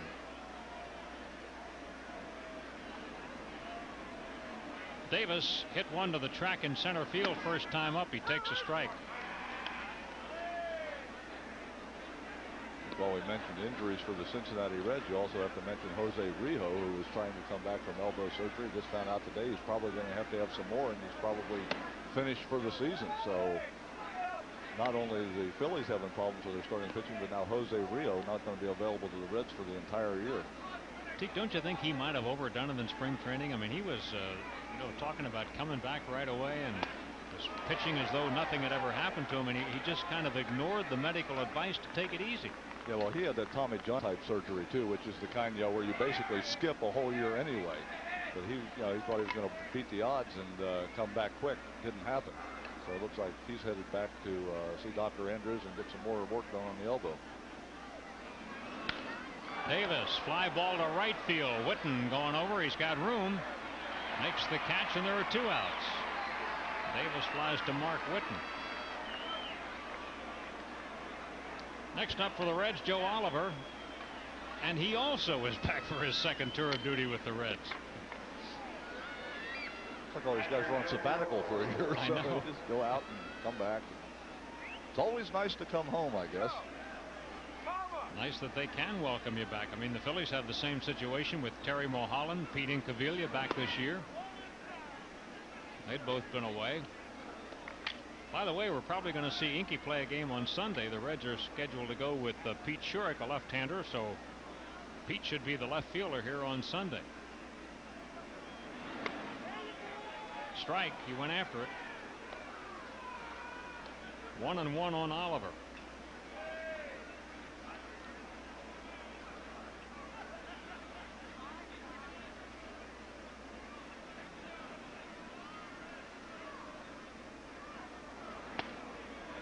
That's in for a called strike. Mike Williams' control was not sharp at the outset. but he has improved.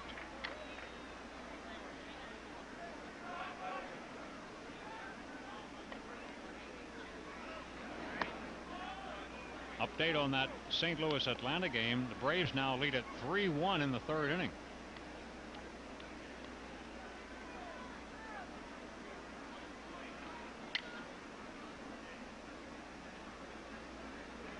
Two balls and two strikes on Oliver.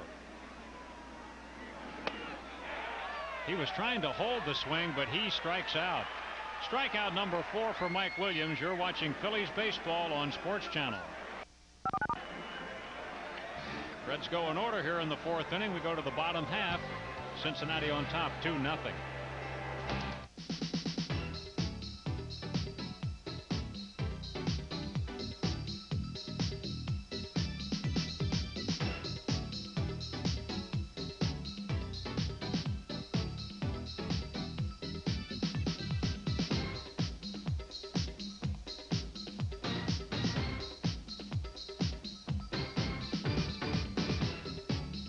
Check out G Cobb's Sports House Wednesdays at 6 on Sports Channel. It's a big, wide world, and America is quickly discovering there's room for more than one voice in music television. Open your eyes to Much Music, an alternative concept in music television. 24 hours a day, Much Music is all about music. Open your eyes to a more diverse and adventurous playlist coming to you from the out-of-control rooms of Much Music. Get in on the best-kept secret in music television, Much Music. Call your local cable operator and ask for Much Music today. Please take on the world champion Braves Friday, May 10th at 7:35, Saturday the 11th at 7:05, and Sunday the 12th at 1:35. When women 15 and over get a white canvas tote bag with red pinstripes, compliments of Medford Foods. Then it's Bonds, Williams, and the Giants, Monday and Tuesday, May 13th and 14th at 7:35, and Wednesday the 15th at 1:05. For the second Mellon PSFS Business Person Special, call 463-1000. Phillies baseball is brought to you by Budweiser, official sponsor of the 1996 Olympic team. This Bud's for you. By your Quality Plus Ford dealers and the all-new 1997 F-150, the first and only full-size pickup with dual airbags and a standard third door. And by Pico Energy, focusing our energies on you. Here we go to the bottom half of the fourth inning. Reds on top 2-0, and Darren Dalton to lead it off. Here we are in the fourth game of the year, and Dutch has had only 5 official at-bats because he's walked so much. Yes, he has walked 6 times. Tonight, 0 for 1. He struck out his only time up. Dutch has played every game, as mentioned earlier. He probably will get a chance to sit out on Sunday. And, of course, Jim Fregosi will take him out late in ball games when the Phillies have the lead, as he has done each of the last 2 nights.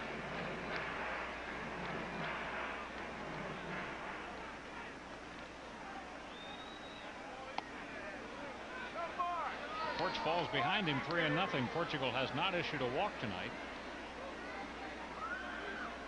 Really not like Mark Portugal. He's walked about 1 man every 2 innings throughout his career. He's had excellent control. In fact, last inning retired the Phillies on only 5 pitches, so he's been around the plate, but behind Dalton right here. Caught that corner a second time. He got the 3-0 pitch and the 3-1 pitch in the same spot. So Portugal did not concede the walk to Dalton.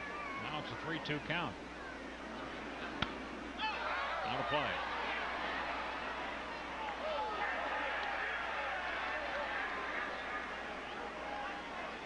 Dutch has been with the Phillies longer than any other player in the National League has been with his team. And Orel Hershiser used to be with the Dodgers. Dalton was behind him, but of course Orel is now starting his second year with the Indians.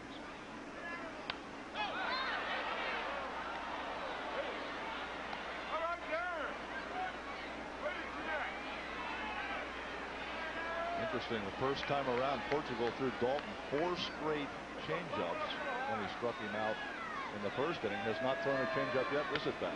Here's one base hit for Dalton. Dutch gets his first hit of the year. And for the Phillies, their 4th hit, but the first time they've gotten one with less than 1 out. See the pitch from Portugal down in the strike zone. Maybe even just a little bit low. Dalton goes down and drives it right by Branson at second base, sharply hitting the right field. So Dutch's office tonight. He's now got a batting average. Always nice to get that first hit under your belt. And you don't want to wait too long for it either. No. Here's Mark Whitten, 0 for 1. He grounded out to second base. Pitches low for a ball. He had to wait into the 4th game, but only the 6th at bat to get it. That's pretty good, isn't it? His on-base percentage coming into the ball game was .600. And only 5 players in the league had a better on-base percentage than Dutch. Strike. 1-1 on Whitten. That tremendous 4-home run game that Whitten had as a member of the St. Louis Cardinals came against the Cincinnati Reds.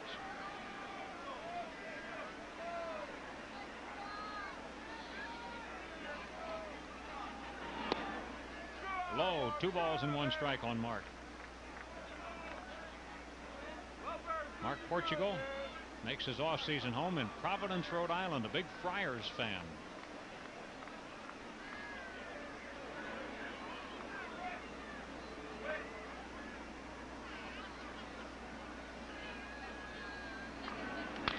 Whitten pounds it foul along the first base side. It's 2 balls and 2 strikes. Dave Cash. Nickname is AC. And since those are not his initials for his name, it stands for always cool. He is tonight, along with everybody else. Yeah.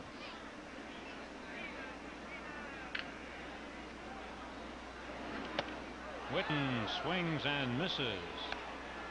Strikeout number 4 for Mark Portugal. First out of the inning.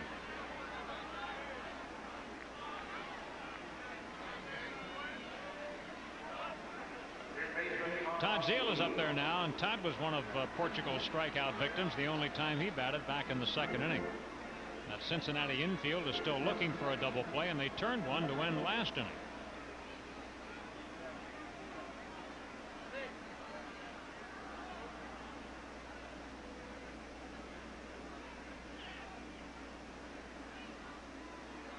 And Portugal tries to take the spring out of Dalton's leg. They got a shot at the double play here if Zeile hits one on the ground, because neither Dalton nor Zeile possess great speed.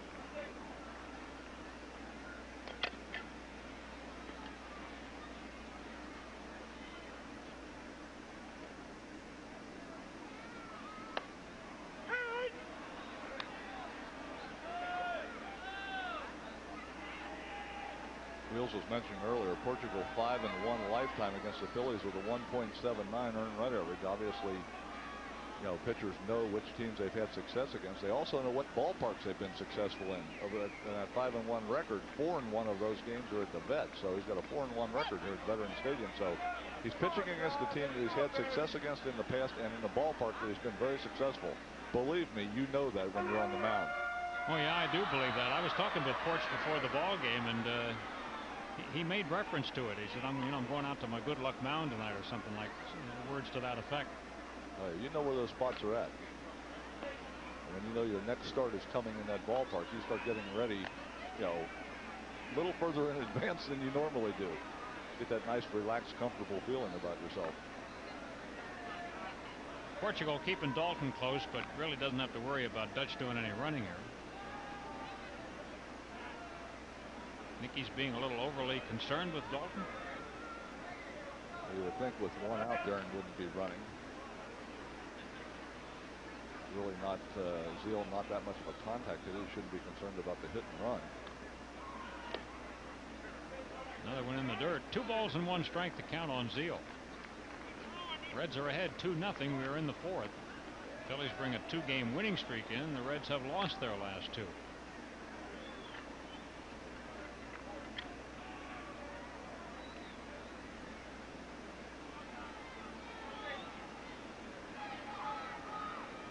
Last ball in the dirt kicked a little, dirt around the home plate area up into Joe Oliver's eye, trying to get it out of there. Don't know if Joe wears contact lenses or not. The way he's picking in there, it appears as if he may have them because he's not exactly just giving it a good rub. That's trainer out to assist. With all the dirt that you get in your eye down there, it's kind of unsanitary to stick your finger in there, isn't it?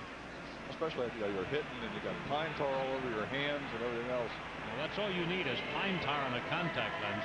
That'd be the end of it. Oh, it won't slide around then. I mean, you get stuck in there real good. No, that's right.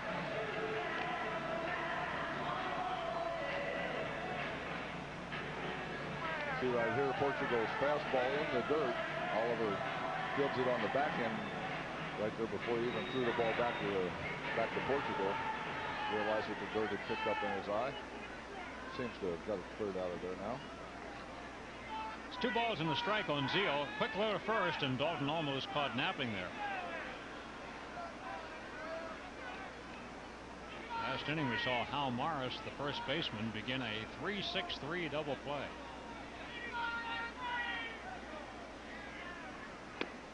Zeal takes a whack, no contact, 2-2.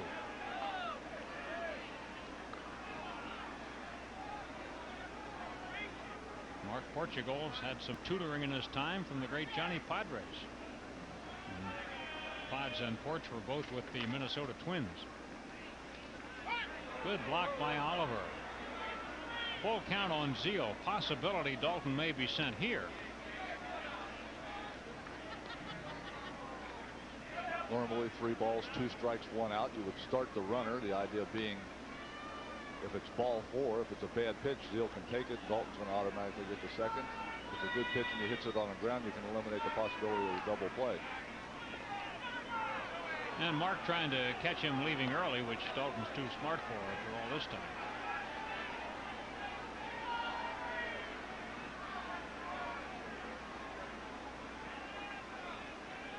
Dalton is going. Ball bounced to shortstop. Larkin's got just the play at first. So that's why that's a pretty good example of why you start a runner right there. Exactly. If Darren Dalton wasn't running on that play, a routine double play ball, but because he was moving, you see Dutch moving with the pitch. Takes a look back to see if Zeal makes contact. Because of that movement, able to get to second base before Larkin has a play. So Phillies guess right, put Dutch in motion, and now have a man in scoring position with 2 outs. Santiago at the plate, singled last time up. He takes a strike.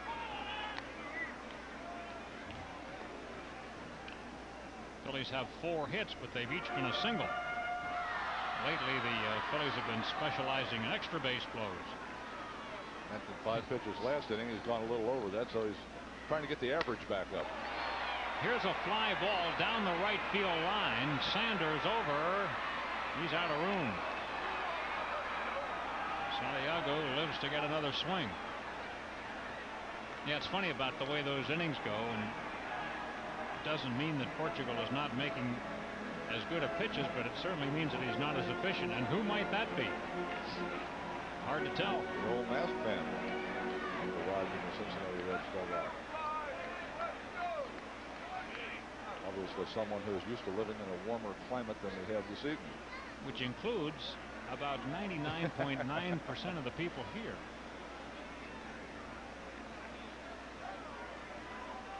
Breaking ball and past the third baseman Sabo. Here comes Dutch for the plate. And the ball skips free. He scores into second base. Santiago. Reds lead 2-1.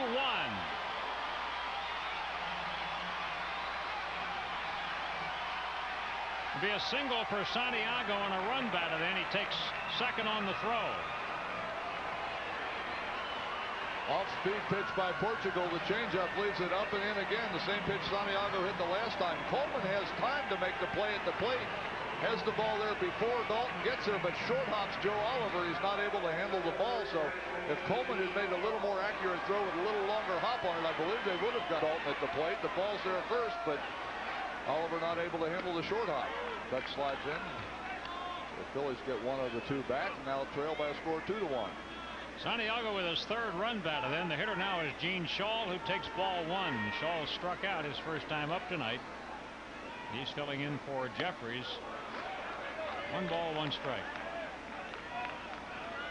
Of course, Larry Bowa knows from over the years that one of the things that Vince Coleman does not do that well is throw. Even when he was a center fielder, does not throw well. So he took a chance with Dalton with 2 outs, trying to score him, and it pays off. Shaw went around. That's a strike. Tried to hold it at the last minute, but was unable to. 1 ball and 2 strikes on Gene.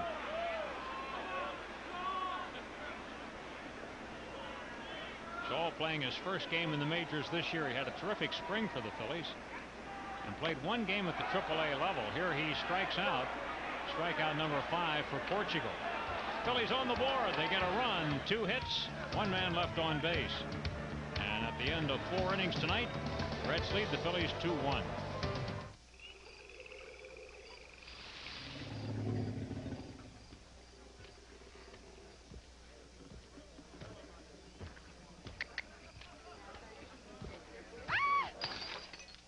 Budweiser.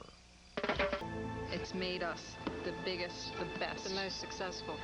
We've been in business for 10 years, and we believe it's because we have this ad in the book. If you're going to spend your advertising dollars, the best place to spend it is in the Bell Atlantic Yellow Pages. You started the same year you decided. The same day. Oh my. It's just twice as nice. Yeah, twice as nice. How are you? Thank you for coming.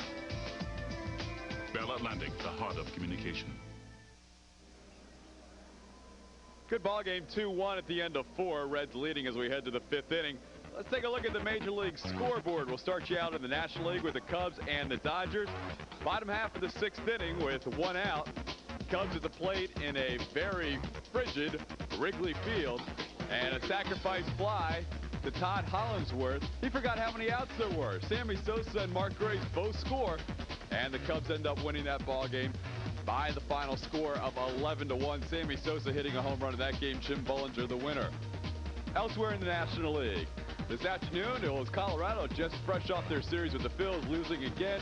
Today it was 6-4 in favor of Montreal. Mel Rojas' first save of the year. One final in the American League, a pair of winless teams coming in. Kansas City wins its first game of the year. Boston is now 0-4. It took 12 innings and over 4 hours in Kansas City.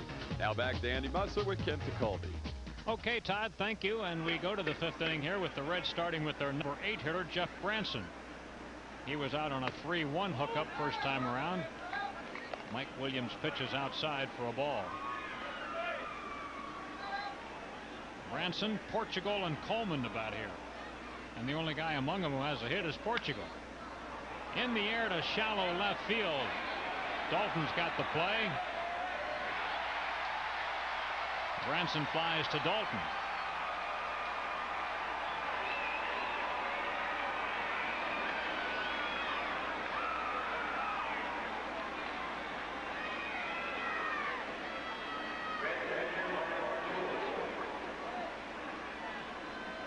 Now here's Portugal. He drilled one to the right center field gap and got a double, and it wound up costing the Phillies because he scored the night's first run. Portugal has 2 Major League home runs. It looks like he can swing the bat, Teague. He swings the bat well. That double first time around was his 15th in his Major League career, so not only can he swing it, but he swings it with a little bit of pop. 67 hits in his career, and you have to remember, too, that part of that career was in the American League. Low, 1 ball, 1 strike on Portugal. Mike Williams has given up fewer hits than Portugal. But there was that big 2-run double for Cincinnati. Hit deep to right field. Witten is back and makes the play. Fair territory. Portugal is out. Well, we've got our first business person special coming up. It's on Tuesday, April 23rd, a 105 game with the Pirates. All the fun in the sun. Brought to you by Mellon PSFS. Treat yourself for an afternoon off for business at the ballpark. Here's the number for your tickets, 463-1000. 2 quick outs in the inning. Here's Vince Coleman. He's not been on base tonight. He has flied to center and struck out.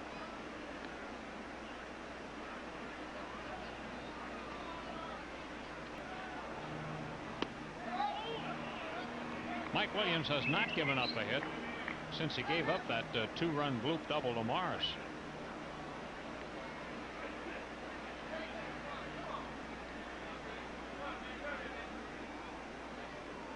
Coleman bunts it. Williams gonna let it go foul. That was his only chance. He saw Coleman go by, so he knew he wasn't going to get him. And then he let it go foul.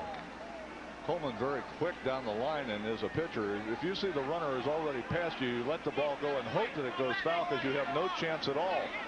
Ball pretty much in fair territory, but then the spin on it makes it go into foul territory. Mike just lets it roll and sends Vince Coleman back to the plate.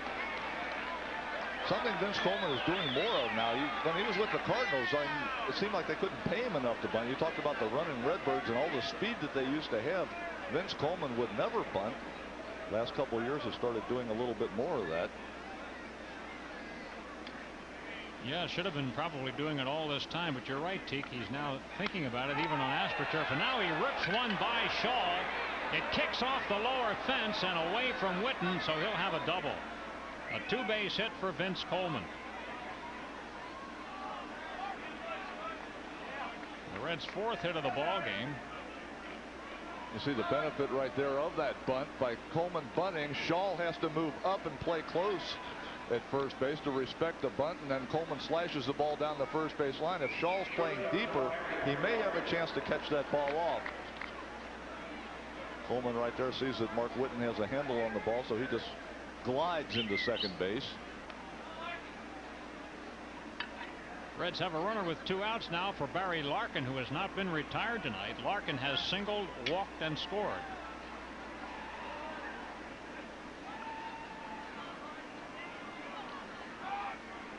Throwing with his second baseman out of position. That's a dangerous thing to do. Branson had gone into cover, or rather Morandini had gone into cover at second base, and pitcher being unaware of that can give up a ground ball hit. Yeah, you leave the whole right side of the infield open when Morandini goes over there. We spoke earlier about Coleman's speed and his ability to steal bases. The old book on him, I don't know if it's still true or not, was let him steal second and then hold the ball. Eventually you can pick him off back there. Into the air to right field. Witten has to retreat, but he's there and makes the catch on the track. You're watching Phillies baseball on Sports Channel. No runs, 1 hit, 1 man left on base. We go to the bottom of the 5th inning. It's 2-1 Cincinnati. Oh, yeah, I've been a Phillies fan my whole life, from the lefty to the wild thing, from Schmitty and the Bull to Dalton and the Dude. Win or lose, good or bad, I am there. Still sleep with my Philly fanatic doll. It's just a little. Like all good Phillies fans, I watch Sports Channel. Sports Channel has great Phillies baseball. And with shows like Broad and Patterson, Sports Channel always gives me the inside scoop on Phillies' finest. So yeah, I'm a Phillies fan. But let me ask you something. Were those Blue Cats really that bad? Prism is going batty with a great spring movie lineup. Val Kilmer teams with Chris O'Donnell to battle Jim Carrey and Tommy Lee Jones in Batman Forever. Michael Keaton, the guy who used to be Batman, courts Gina Davis in Speechless. Kurt Russell, a guy who could have been Batman, takes off in Stargate. And Gary Oldman is Beethoven, a guy who could have written some cool Batman music in Immortal Beloved. Holy movie multiplex. Pick up your bat phone, call your cable company, and order Prism today. Less pollution. More training. More pedaling.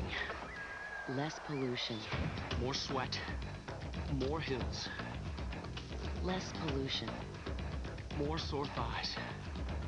Who's reducing air pollutants by over 3 million tons a year and donating natural gas vehicles to the Olympics? Pico Energy, proud member of the American Gas Association's Clean Air Team, official sponsor of the 1996 Olympics.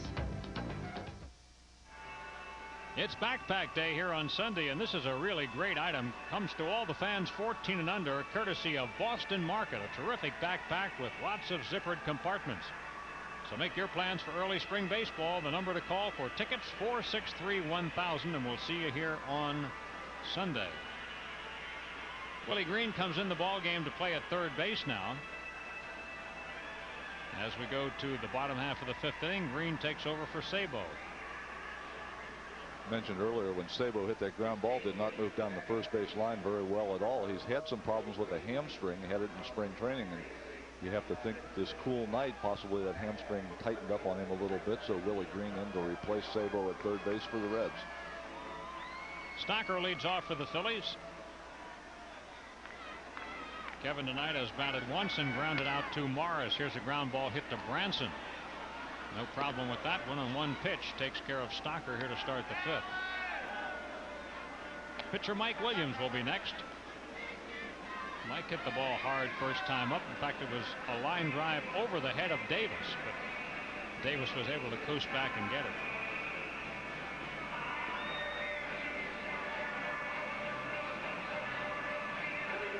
Mike Williams not as good a hitter as Portugal. Of course, he's not nearly as experienced either. He has 9 major league hits and a 161 lifetime average.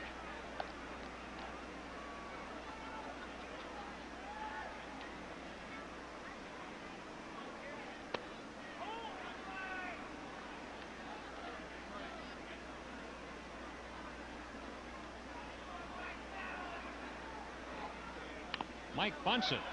It's fair ball, but Oliver pounces on it and Williams is out. Mike really, he looked to see if it was fair before he took off. That's not standard practice. I think he looked and hoped it was going foul, because when you bunt the ball straight down, the idea of get it far enough out that you can get it away from the catcher. He just tops this one right in front of home plate. Oliver gets it on the first hop. Got Mike by about 20 feet at first base. They're trying to fool some people on that sneak bunt, but you're not going to fool the catcher when you lay it about 3 feet in front of the plate. He's going to find it pretty quickly. And now Lenny Dykstra. Dykstra out on the ball to left field. And he got a single off Portugal's glove. It was a screamer back the middle. Portugal got pretty much leather on it, but knocked it into center field. Lenny takes ball 1.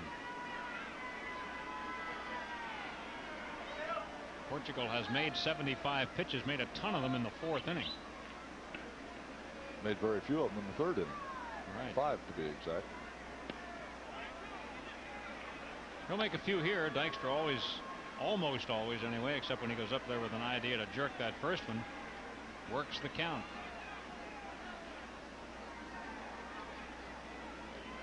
The 2-0 pitch.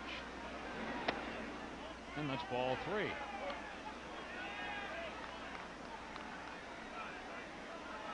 Sometimes the most difficult time in the world to try to throw a strike is when you know the hitter's taking. You just try to guide it in there instead of throwing it, and Portugal falls behind 3-0. Ball 4, walks him on 4. First walk he's given up. Dykstra gets it. Phillies have a runner with 2 outs for Mickey Morandini. And Mickey tonight has singled to right and grounded into a 3-6-3 double play.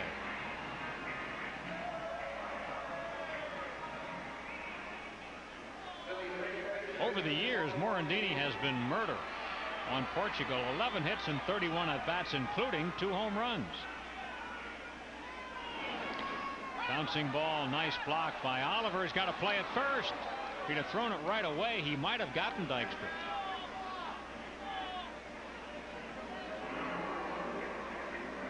When that ball bounced away from Oliver, Dykstra took that secondary lead a couple steps initially towards second base just to see how far it was going to roll away.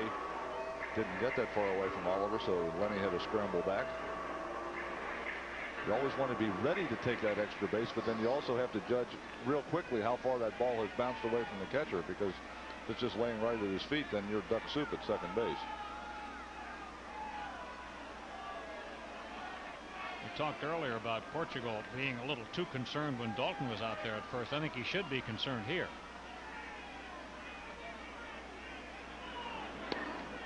That pitch is low. It's 2 balls and no strikes. Dykstra does represent the tying run. It's only 2-1 Cincinnati in the 5th. Anytime you're in a 2-out situation with a runner on first, you have to be concerned with the stolen base, trying to get that runner in scoring position. Caught the corner for a strike.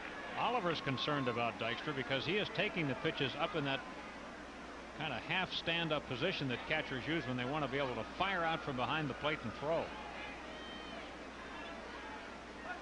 Watch how Oliver gets up now.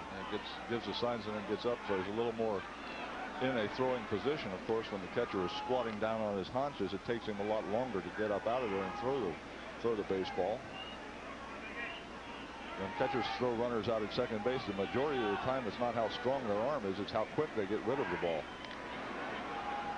And then you got guys like Pudge Rodriguez and Santiago in their prime. It didn't much matter what position they were when they threw it.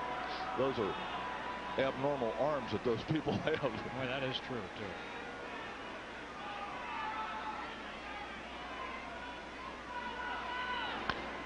On the ground foul, and it's a 2-ball, 2-strike count on Mickey. Lenny giving indications on that last pitch that he was thinking about running. You could see him flinch a couple times over there at first base, trying to time Mark Portugal's move to the plate. Didn't quite have it timed, so he didn't run. He knows when to go, doesn't he? Career 80%. On the ground to Branson. Makes the play over to first in time for the out. So for the Phillies in the 5th inning, no runs, no hits, and 1 man left on base, and the Reds lead it 2-1. It's fast. It's convenient. It's courteous. It's easy. It's simple. It's hassle-free. It's practical. It's helpful. It's handy. It's the way thousands of smart people get their tickets to Phillies games. They just call 463-1000 to find out which seats are available. It's time to order tickets to any Phillies home game. Just call 463-1000. For cars that can benefit from higher octane, Frank, we're late. Texaco Clean System 3 Power Plus and Power Premium are formulated to clean your engine's intake valves, fuel injectors, and combustion chambers while you're driving. For smooth starts and sure acceleration. Just give us 5 tanks, and we think you'll see a difference. A word of advice, though. Maybe you'd better leave the windows rolled up.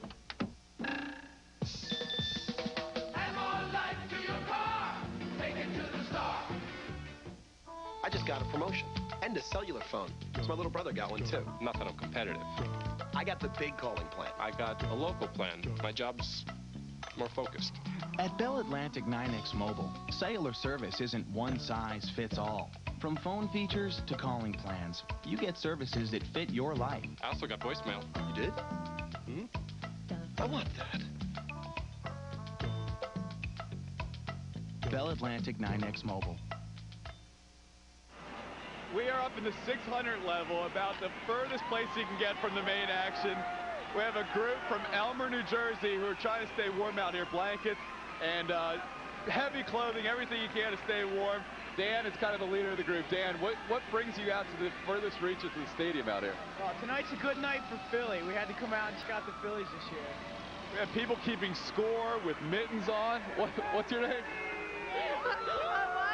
What's your name? Sarah.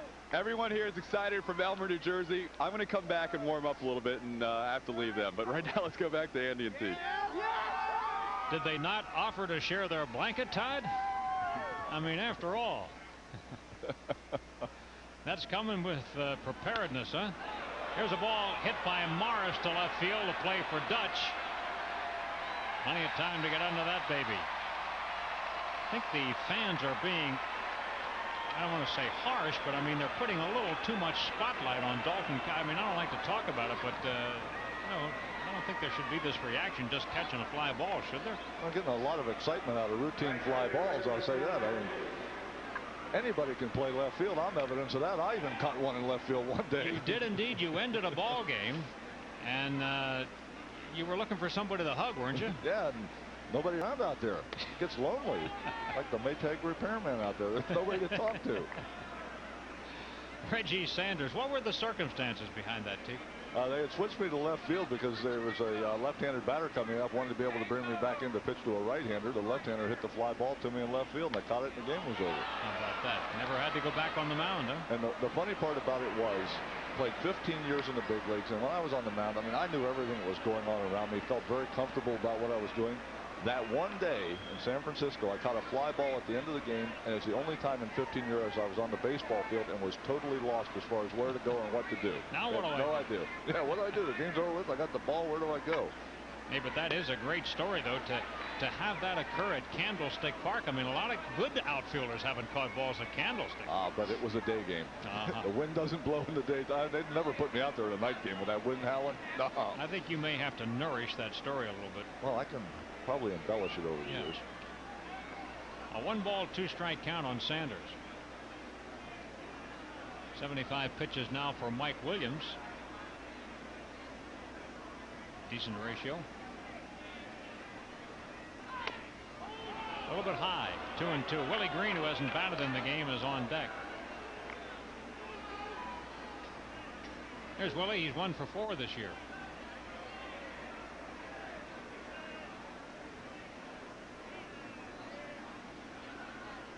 2-2 pitch. Full count on Sanders.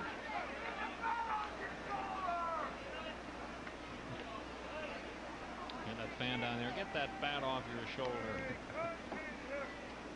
We're getting cold up here. Swing that thing. Make something happen. Swing on this would be nice right now. Ball 4 instead. Third walk given up by Mike Williams. And as mentioned, Willie Green, who is a left-handed batter, swinging the bat now for the first time. Came in the game when Sabo had to leave. Again, we're speculating that Sabo's hamstring probably tightened up on a cold night like tonight.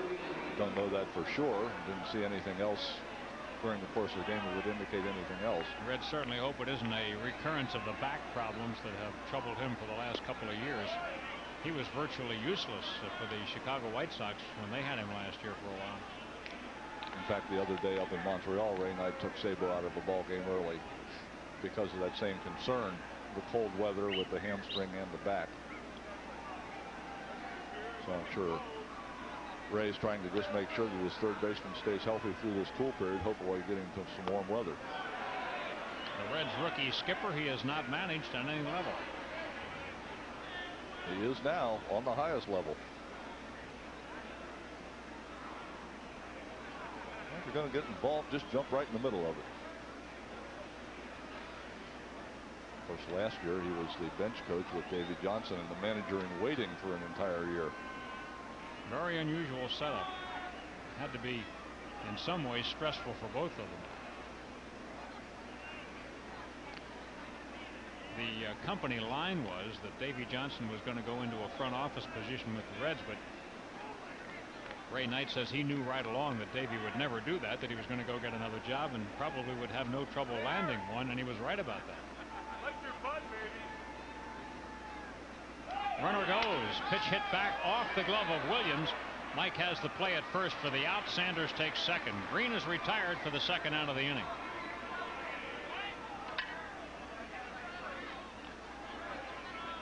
Eric Davis gets a chance with a runner at second in a one-run ball game. Reds ahead of the Phillies 2-1. Davis tonight 0 for 2, a pair of fly balls, one of them to the track in center.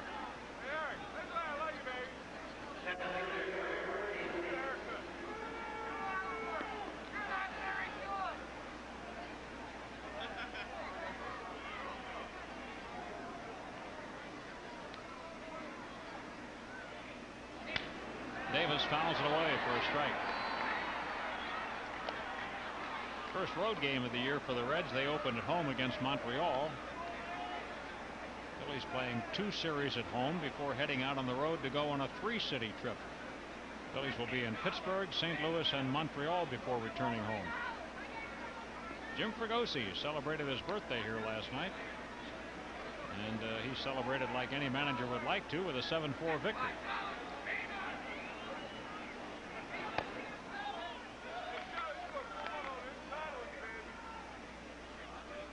Talked about it earlier. The place to pitch Davis is up hard on the inside on his hands. Tried to go there, just missed a little bit inside. But you try to keep Davis tied up inside and then go with breaking balls down and off the plate outside. If you can get him conscious of that pitch in there on the inside part of the plate, then he will swing at some bad breaking balls away. Upstairs a little bit.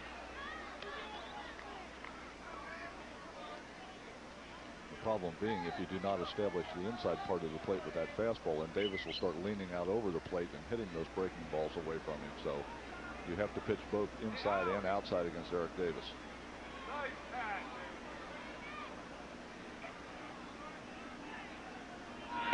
Look out. Davis, of course, coming back after an entire year's layoff. Tegan, I know the question was, could he get the bat back in order again? Could he swing it? Had he lost his quickness with that layoff? Only time will tell on Eric Davis. Obviously, when you lay off for a year, timing and your skills will erode some. Of course, Davis such a gifted athlete. On the ground, Zeal can't get it. Off the glove of Stocker. Here comes Sanders to score, and it's 3-1 Cincinnati. Play at second base. Safe. Davis gets a double, and the Reds have their 2-run margin again. RBI double for Eric Davis.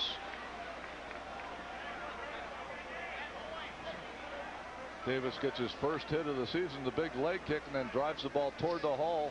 Zeal dives, can't get it. Stocker does get a glove on it and slows it down. Probably allows Davis to take the extra base into second. Sanders with a good speed at second was probably going to score anyway on a clean base hit, but it allowed Davis to take the extra 90 feet when the ball caromed off of Stocker's glove. So the Reds get the run back that the Phillies scored in the bottom of the fourth. Now have their 2-run bulge again. Joe Oliver at the plate. He lines one to left field for a base hit. Let's see what they're doing. They're trying to score. Davis. Relay the plate's late, and the Reds pick up their 4th run. Joe Oliver with an RBI single. So the walk in the inning to Sanders really hurt. Johnny Padres is headed for the mound. Breaking ball hangs up and on the inside part of the plate, and Oliver just slams it into left field. Dalton with the throw comes up a little bit short. Zeal relays it to the plate, but not in time to get Davis. The layoff surely hasn't hurt Eric Davis's speed. We worry about his bat speed, but his leg speed is still fine. Makes a good turn at third base and gets in before the relay from Zeal. And while we gave you a look at those replays, we mentioned Johnny Padres has paid a visit to Mike Williams out on the mound. That was the first hit and first run bat at the end of the year for Joe Oliver. Here's the number 8 hitter, Jeff Branson. He's 0 for 2 tonight. He's grounded out to first and fly to left. Foul away. 4-1 Reds in the 6th. Ken Ryan's up for the Phillies. Teak. Hard throwing right-hander. I think Jim Fregosi would like to get Ryan in a ball game. He was in a ball game in Baltimore on Saturday and really got rocked. Want to try to get that taste out of his mouth. In the air to center field. Dykstra has room. You're watching Phillies baseball on Sports Channel. Reds get 2 runs, 2 hits, and 1 man left on base. We go to the bottom of the 6th. It's 4-1 Cincinnati. So, you're a big Phillies fan. Think you've got everything you need? The cap, the T-shirt, the jacket, the pennant, the deluxe Dutch Dalton supersonic watch, the Kurt Schilling Arms of Steel videotape, the infamous blue hat. How about Prism? Prism has exclusive Phillies home games, primetime games you won't see anywhere else. Order Prism now, and you'll be ready for the entire Phillies season. Prism and the Phillies, the most fun you'll have all summer long. Assembly line work is very boring, monotonous.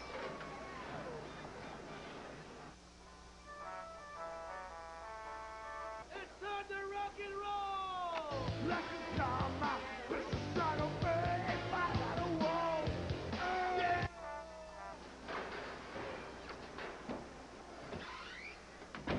In my box, thought the son of gate.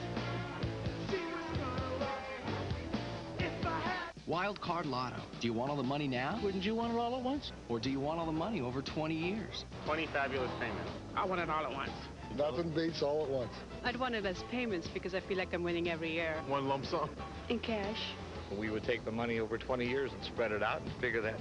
No, we wouldn't. We would take it all at once. I'd like the money in one lump payment in small bills. I'd take it over 20 years because I'm into long-term commitment. Oh, I'd take money under any circumstances. Remember, pick your payout before you play. Phillies baseball is brought to you by the genuine Bell Atlantic Yellow Pages. Hungry? Grab the genuine Bell Atlantic Yellow Pages and have dinner delivered right to your door without missing any action. By your Philadelphia Nissan dealer. Nissan, it's time to expect more from a car. And by Pizza Hut, home of the new triple-decker pizza. Returning here to Veterans Stadium for the bottom half of the 6th inning, the Phillies are trailing the Reds by a 4-1 score. It's going to be Dalton, Witten, and Zeal, the heart of the batting order here against Mark Portugal.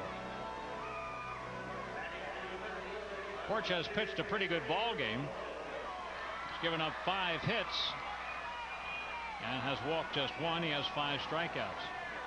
Dalton has one of those hits, and he has scored the only Phillies run. Barron struck out his first time up. Dalton has never had a whole lot of luck off Portugal. He only has 4 lifetime hits and 26 at-bats.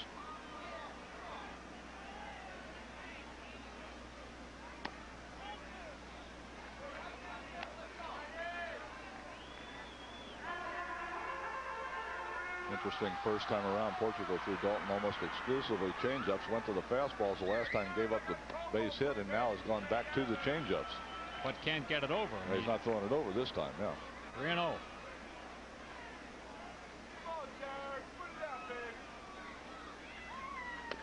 Ball 4, he walked him. That's the 7th base on balls this season for Dalton. He leads the league. Second walk of the night for Portugal, and he has yet to put the Phillies down in order, and will not, of course, here in the 6th inning. Mark Whitten has grounded to second and struck out. But he's got a little bit of a comfort factor that he hasn't had all along. I mean, he did have a 2-run lead, but now he's up 4-1. Cincinnati infield set at double play depth here. Whitten thinks about bunting for a hit. He certainly wasn't sacrificing. Change up down out of the strike zone. Mark Portugal doesn't throw a whole lot of complete games as Don Gullett heads to the mound. You'd like to get him out of here as quickly as possible. The Phillies would like to get rid of Portugal. Reds have some action in their bullpen, because the Reds bullpen the last couple days has struggled tremendously, giving up a lot of runs out there. So you would think that if you can get Portugal out of this ball game, Tim Pugh out there throwing in the Reds bullpen, if you can get Portugal out of there, go against the bullpen. Ray Knight's bullpen has been struggling and probably not real high on the confidence level right now. 2 out of the 3 games against the Expos, that bullpen was treated rather rudely. And not a single left-hander down there. Talked with Chuck McElroy before the game. Portugal gloves. He knows where to go. Larkin second, back to first. Safe. Bad throw by Portugal. Messed up the timing of that play, but they do get the lead man. And Mark Portugal knew it right away. So I'm pointing to himself. My fault. Hard comebacker to the mound. You've got plenty of time. Just get yourself set and make a good throw. Tries to get rid of it too quickly and throws it wide of second base. Larkin gets it, but has to retreat to the bag. And by the time he puts all that extra footwork in there, Mark Whitten able to beat the rap at first base. So Portugal cost himself a double play by just getting in too much of a hurry to do it.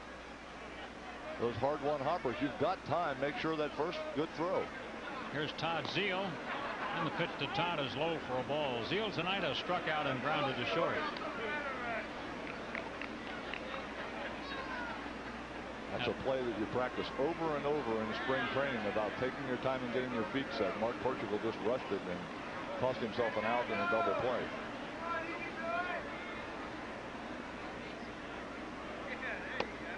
Zeile takes another pitch. The Braves now lead St. Louis 4-2. They're in the 7th inning tonight.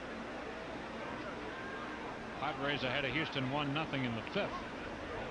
Pittsburgh 2, Mets 0. 7th inning at Shea.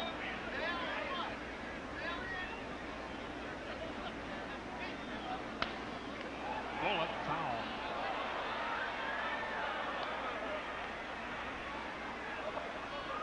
Two balls and a strike on Todd Zeile. Nice going. Got a baseball.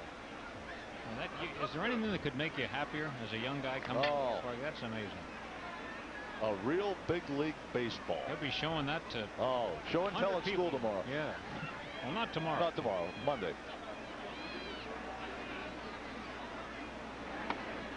Just a little low. Good eye by Zeile. 3-1.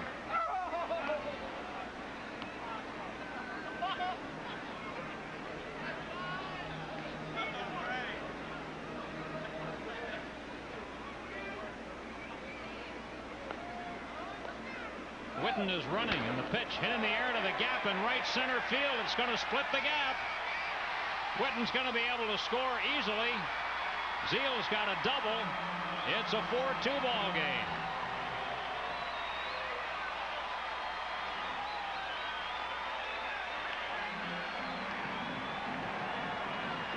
Portugal cost himself a run by not executing the double play. Mark Whitten hits the, or Zeal rather, hits the ball down and away into the right center field gap.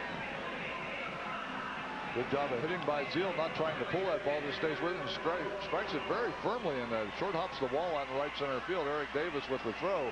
But Mark Portugal has cost himself a run by rushing that double play. Mark Whitten should never have been on first base, so the Phillies take advantage of the Reds' mistake. Santiago, and he has not been retired tonight. Santiago 2 for 2, a pair of singles, one of which drove in the other run. You know, Andy, last night we saw it happen with Terry Mulholland. He came unglued a little bit when he made a mistake and gave up the 4 runs in that 5th inning last night, though. Doesn't happen often to veteran pitchers, but possibly Portugal just getting a little bit upset with himself about rushing that double play has now made a mistake to Zeal and given up a run. And very high with that pitch to Santiago. So could it possibly be happening the second night in a row to a veteran pitcher where he's coming unglued after making a mistake himself? It's always possible. I mean, Terry Mulholland admitted when Brian Ricard got that bloop single that it just cost him his concentration. He said later he was embarrassed about what happened to him. Of course, he wound up as the winning pitcher in the ballgame, too. As it turned out, the bloop single to Ricard was one thing, but what compounded it more than anything else was the walk to Walt Weiss behind it. Look out, Santiago ducks back from the pitch inside. It's 3-1 in the count.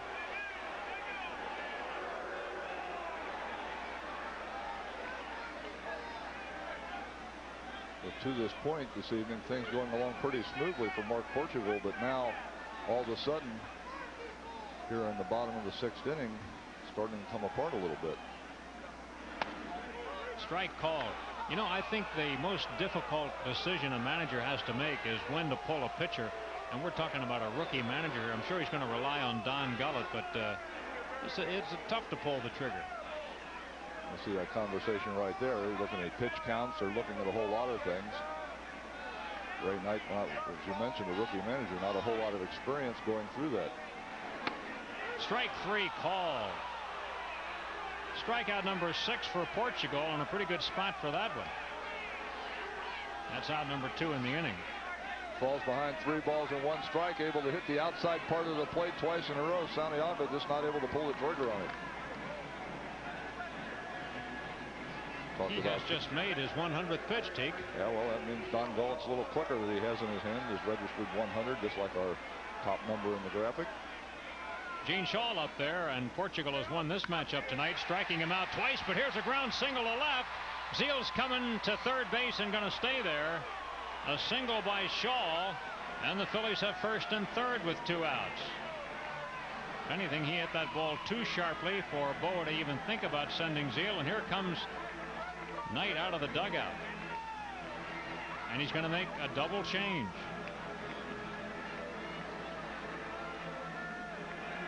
Knight coming out to make the change. See the base hit by Shaw, his first of the season. Gets to Vince Coleman before Zeal ever gets to third base, so Boa has no choice but to hold him up. Ray Knight's going to make a pitching change. Mike Kelly goes to center field, pitching change. We'll be back in just a moment. Revitalized, re-energized, Gantide St. Louis Cardinals come in Friday, April 19th at 7:35, Saturday the 20th at 7:05, and Sunday the 21st at 1:35, when it's the Fanatic's birthday, and all fans 14 and under receive a big beach towel, compliments of Tasty Cake. Then Pittsburgh pops in Monday, April 22nd at 7:35, and Tuesday the 23rd at 1:05 for a Mellon PSFS Business Person Special. Call 463-1000. Less pollution. More training. More pedaling. Less pollution. More sweat. More hills. Less pollution. More sore thighs. Who's reducing air pollutants by over 3 million tons a year and donating natural gas vehicles to the Olympics? Pico Energy, proud member of the American Gas Association's Clean Air Team, official sponsor of the 1996 Olympics. Well, Mark Portugal in the dugout putting the jacket on after a night's work. He leads the game 4-2, but he leaves with the potential tying runs on base. and gives way now to Tim Pugh.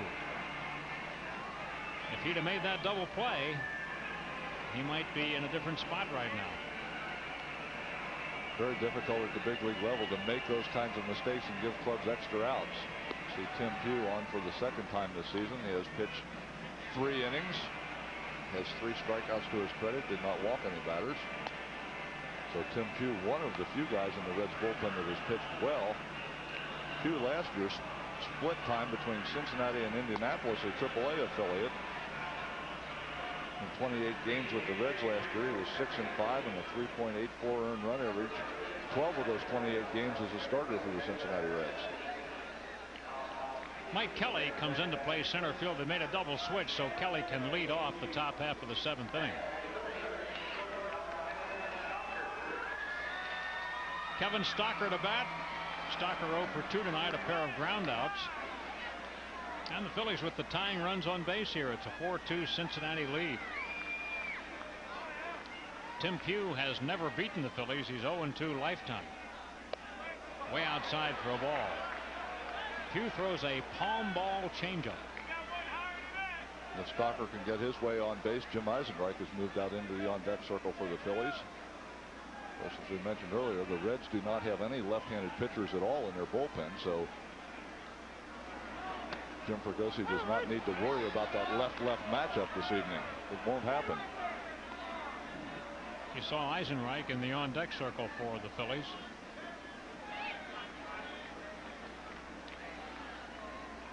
Jeff Shaw in the Cincinnati bullpen.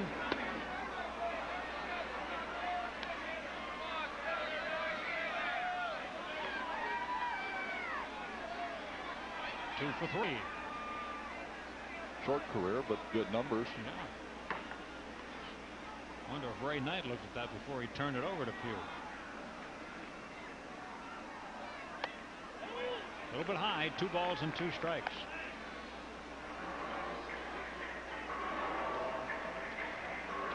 Right-hander Jeff Shaw. Been around for a few years, a couple of different ball clubs.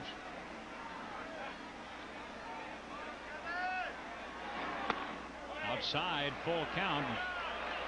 Now Shaw, the runner at first, will be able to go with the pitch.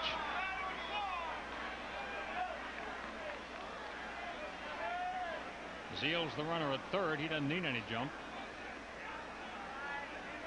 3-2 count. Morris at first base playing behind Shaw. Stocker grounding one right back to Pugh, and he makes the play.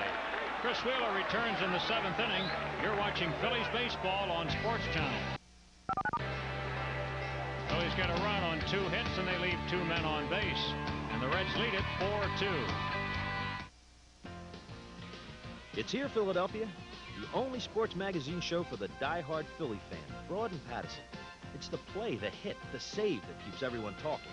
Plus, in-depth coverage of all your favorite teams, brought to you from the heart of Philadelphia's most famous sports intersection, Broad and Patterson. Take a look at the sports news the whole region will be talking about. Come to Broad and Patterson this month exclusively on Sports Channel, the home of your home teams.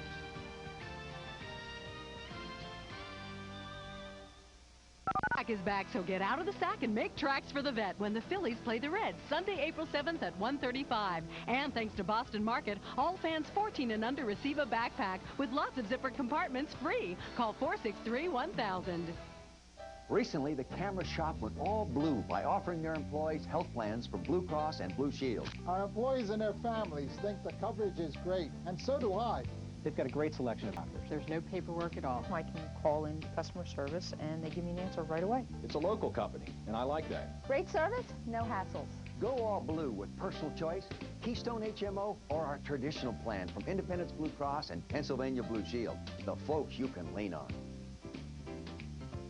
You know, I was raised, certain things you do a certain way. Did I forget forks? You never run around the house. You never put your shoes on the table. It's my mother's fault. And you never eat roasted chicken with your fingers. You just don't do it. Well, now KFC has this new tender roast. Roasted chicken in pieces. I can't handle it. So good. All my rules go right out the window. Mom. New chicken, new rules. KFC, we're changing the way America eats roasted chicken. Now get 2 pieces of new tender roast, 2 sides, and a biscuit. A complete meal, just $2.99. Welcome back to Veterans Stadium as we head to the top of 7th inning. The Phillies close the gap a little bit, now trail the Reds by a score of 4-2 on a very frigid night. Our cameraman out there all dressed up nice and warm. And speaking of being warmed up, back to bring you the play-by-play, Chris Wheeler. How was it over in the press room, Wheels? Nice and warm? You guys did a great job, T. Oh, yeah. You could tell as the warmth was coming out of those heaters in there. About the 5th inning, I could feel my toes again. It was a nice feeling. This is Mike Kelly, who's hitting in the 9-hole, his first at bat of the ball game, and Ryan's first pitch is a strike. Kevin Jordan moves into the game. He'll replace Gene Shaw at first base and bat 9th, and the new pitcher is right-hander Ken Ryan, making his first appearance in a Phillies uniform. One of the 3 guys traded coming to Philadelphia in the Heathcliff Slocum deal. Kelly started out unbelievable in spring training. I mean, they thought, what a find we have here coming over from Atlanta. And then he just struggled mightily the rest of the spring and has not hit much since the season started. They had hoped he was going to be their center fielder. Still might be.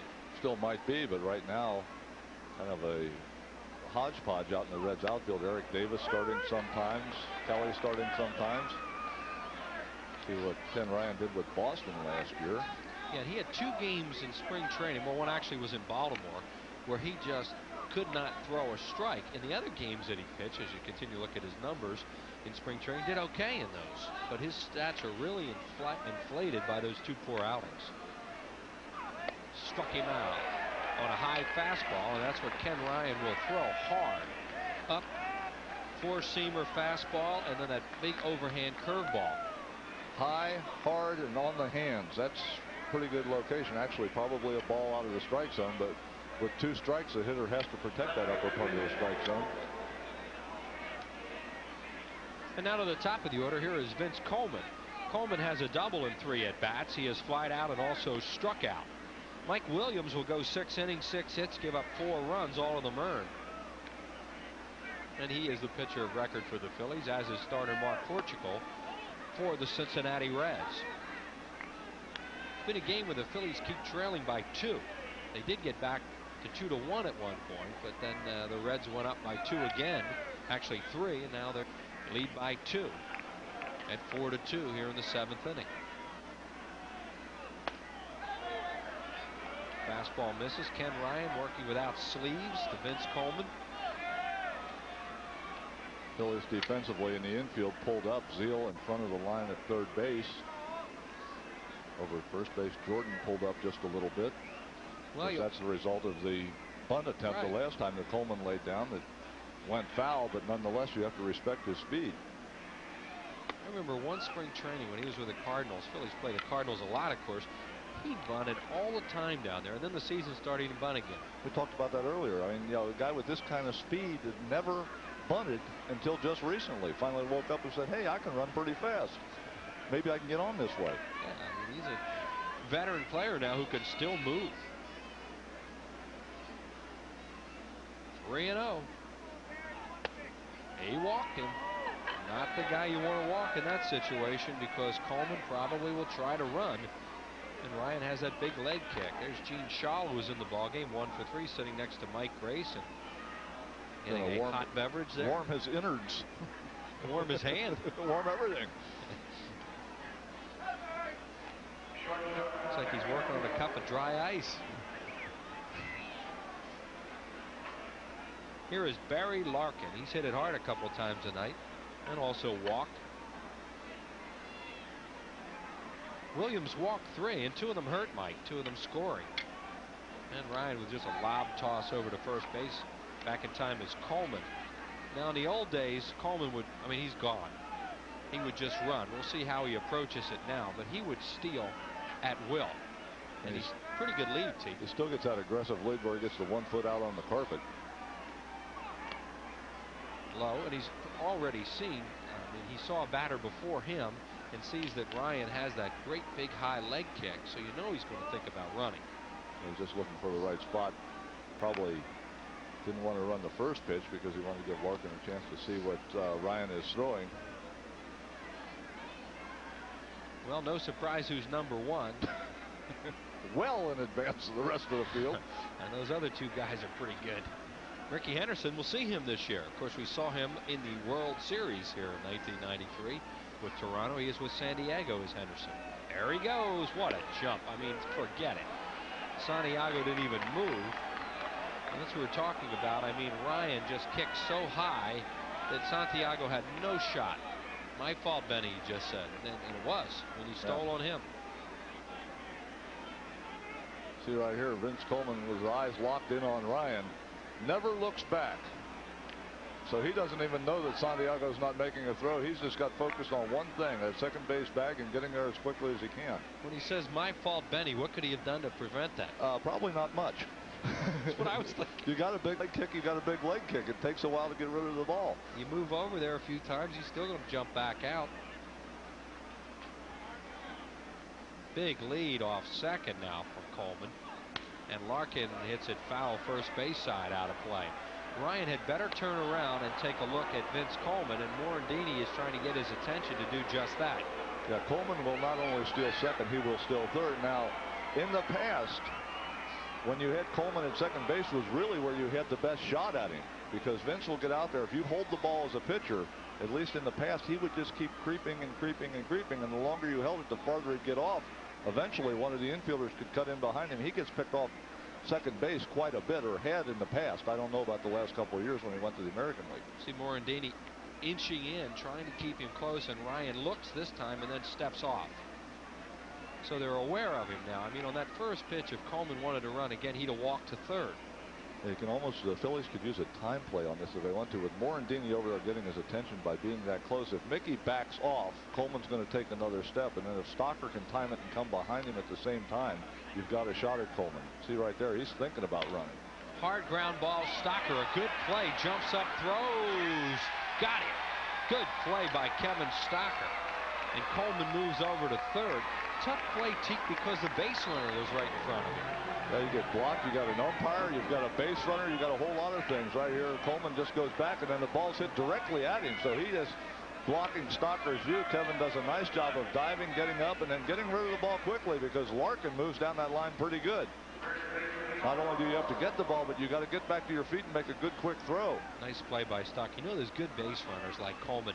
They kind of hang around out there too and try and block the infielders. Oh yeah, they know you're back there. So Vince Coleman is at third base now, and this puts more pressure on Santiago, of course, with this hard stuff that Ryan throws. Hal Morris the batter, and it's a fastball over for a strike call. 2 outs and Coleman at third base. 4-2 Reds. We're in the 7th. First 3 here was Cincinnati at Veterans Stadium. Of course, a good thing that Stocker gloved that ball, because Coleman, with his speed, no doubt would score if it gets through to the outfield. And we just shown a graphic on what Barry Larkin does with runners in scoring position. Last year, what he did, as that's strike 2, and he had a very high average with runners in scoring position. And there's Coleman in scoring position, and there's the National League's most valuable player last year. The runner-up was just here, Dante Bichette. It's Barry Larkin. 0-2 to Morris. Hard shot right at Stocker on one hop. Throws him and got it. You're watching Phillies baseball on Sports Channel. Kevin Stocker helps Ken Ryan in his first inning in the National League. It's still 4-2 Reds. Phillies fan. I have Prism. In fact, I've had Prism for 20 years. I've never missed a game. I love Prism. But I've been unfaithful because now I watch games on Sports Channel, too. What can I do? Relax. Prism and Sports Channel are the perfect Phillies combination. Together, they give you the best Phillies coverage on cable TV. With Prism and Sports Channel, you got the season covered. Yeah, I get it. Prism and Sports Channel, they're a team. Like Laurel and Hardy, like Batman and Robin, like Lennon and McCartney, like Romeo and Juliet, like Burns and Allen. When we received our first Consumer's Digest Best Buy Award, we were pleased. The second and third, very pleased indeed. The fourth, we were motivated. So during the Dodge Consumer's Digest Best Buy celebration, get in on this Best Buy, Dodge Caravan. With available features like sliding doors on both sides and seats that roll in and out, you could say we thought of everything. Obviously, Consumer's Digest thought a lot of Caravan, too. See the friendly Dodge dealer near you. It's fast. It's convenient. It's courteous. It's easy. It's simple. It's hassle-free. It's practical. It's helpful. It's handy. It's the way thousands of smart people get their tickets to Phillies games. They just call 463-1000 to find out which seats are available. It's time to order tickets to any Phillies home game. Just call 463-1000. True or false? Doctors recommend drinking 6 to 8 glasses of water daily. True. In fact, between 55 and 65% of your body weight is water. Water flushes the system and rids the body of accumulated toxins. So monitor your water intake. Kevin Jordan will lead it off here in the 7th inning. Jordan batting in the 9-hole, getting his first at bat, and time is called as the bullpen gate is open. It appears down the left field line. Just saw a Cincinnati Red disappearing down there. Jordan with the 1 hit on the season. There you see the gate going closed. And a breaking ball from Tim Pugh misses inside. That's Xavier Hernandez, a split finger throwing right-hander for the Reds. 1-0 now to Jordan. Inside, 2-0. Pugh came into the game in the 6th inning behind Mark Portugal, as Portugal went 5 2/3 innings and retired Stoddard with runners at the corners. And now he begins the 7th inning. Jordan tops one out in front of the plate. An easy play for Pugh on one hop, throws him out, and that's the first out in the 7th inning. Well, don't forget official All-Star merchandise is in. Caps, shirts, sweatshirts, sweaters, pins, golf balls, much more.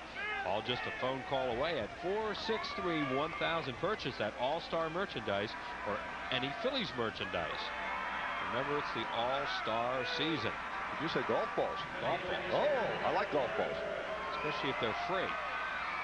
I'll buy golf balls. We'll see if we can get you some. Okay. We'll have to see what brand they are.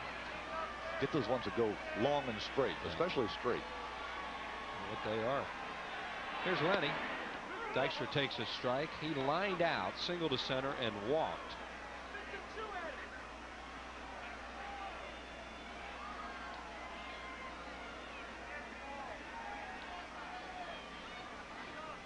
On deck is Morandini, and a strike called. Scranton, Wilkes-Barre, and Ottawa were snowed out today. 3 inches of snow in the Scranton, Wilkes-Barre area. They'll play 2 tomorrow at 2 o'clock up at Erie Lackawanna Stadium. Manager Butch Hobson, who lives in Birmingham, Alabama, quote, "We don't have this high-tech white stuff at home."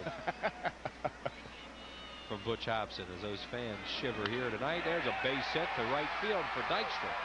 Reggie Sanders cuts it off nicely and will hold him to a single.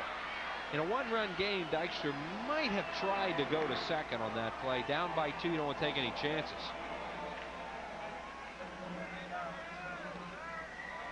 Nice line drive by Dykstra in the right field. Sanders got good speed, tracks the ball down before it gets to the wall, gets rid of it quickly and gets it back in, able to hold Dykstra. As you mentioned, possibility in a closer ball game, Lenny might have taken a shot to get in scoring position, but with no outs, in the top of the order up, give the bats a chance.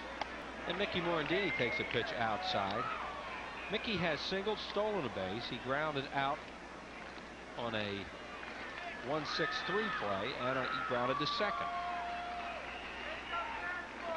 Move over to first by Pugh, who you can run on. Mark Portugal, as we mentioned earlier, does a good job of holding runners on because he has a quick move over there. Sometimes his stuff, when he throws a changeup, they run on that, but Pugh has a little more trouble because he has a higher leg kick. And Mickey takes a strike. 1 ball and 1 strike on Morandini with Darren Dalton on deck. Teak and Andy mentioned earlier that they do not have a left-hander in the bullpen. Chuck McElroy on the disabled list, so Ray Knight cannot make a move with a left-hander, and they have a pitcher up right now.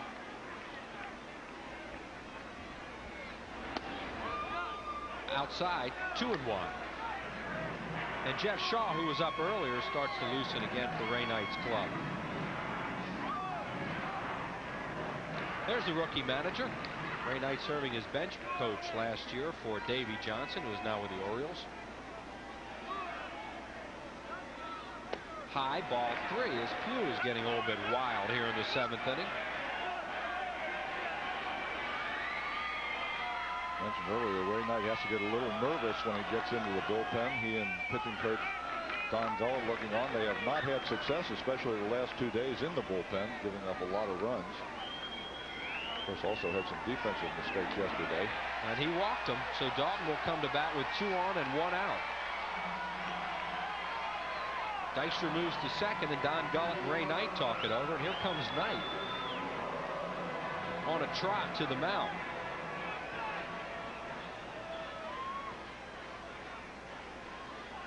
Normally that's an indicator when the manager runs out to the mound that he's not going to make a pitching change. Usually if he's going to make that change, he takes a slow walk, giving the reliever in the bullpen a little bit more time to get a couple more throws in down there. Looks like this is just a conversation with Pugh just to try to get him straightened out as Shaw remains in the bullpen. Yeah, usually they send the pitching coach out, but Knight decided to go out himself. One other minor league note here. Reading trails 6-2 after 7 innings to the Portland Sea Dogs at Reading. Wendell McGee hit a home run in that game. And Carlton Lowe is charged with 6 runs, 3 of them earned in 4 innings with 5 strikeouts. Now you see the defense back in double play depth for the Cincinnati Reds. And the first pitch to Darren is inside, ball 1. Dutch struck out against Portugal in the first inning, then singled and scored for his first hit of the year in the 4th, walked in the 6th inning. Dykstra leading off second, Morandini off first. Actually, they're not in really double play depth. They're back. They want to make sure nothing gets through here. That ball's hit the deep center field. Kelly going back at the warning track, makes the play. Dykstra tags and goes to third base. So Dahl hit it pretty well, but right at the center fielder Kelly. And now there are 2 outs for Mark Whitten.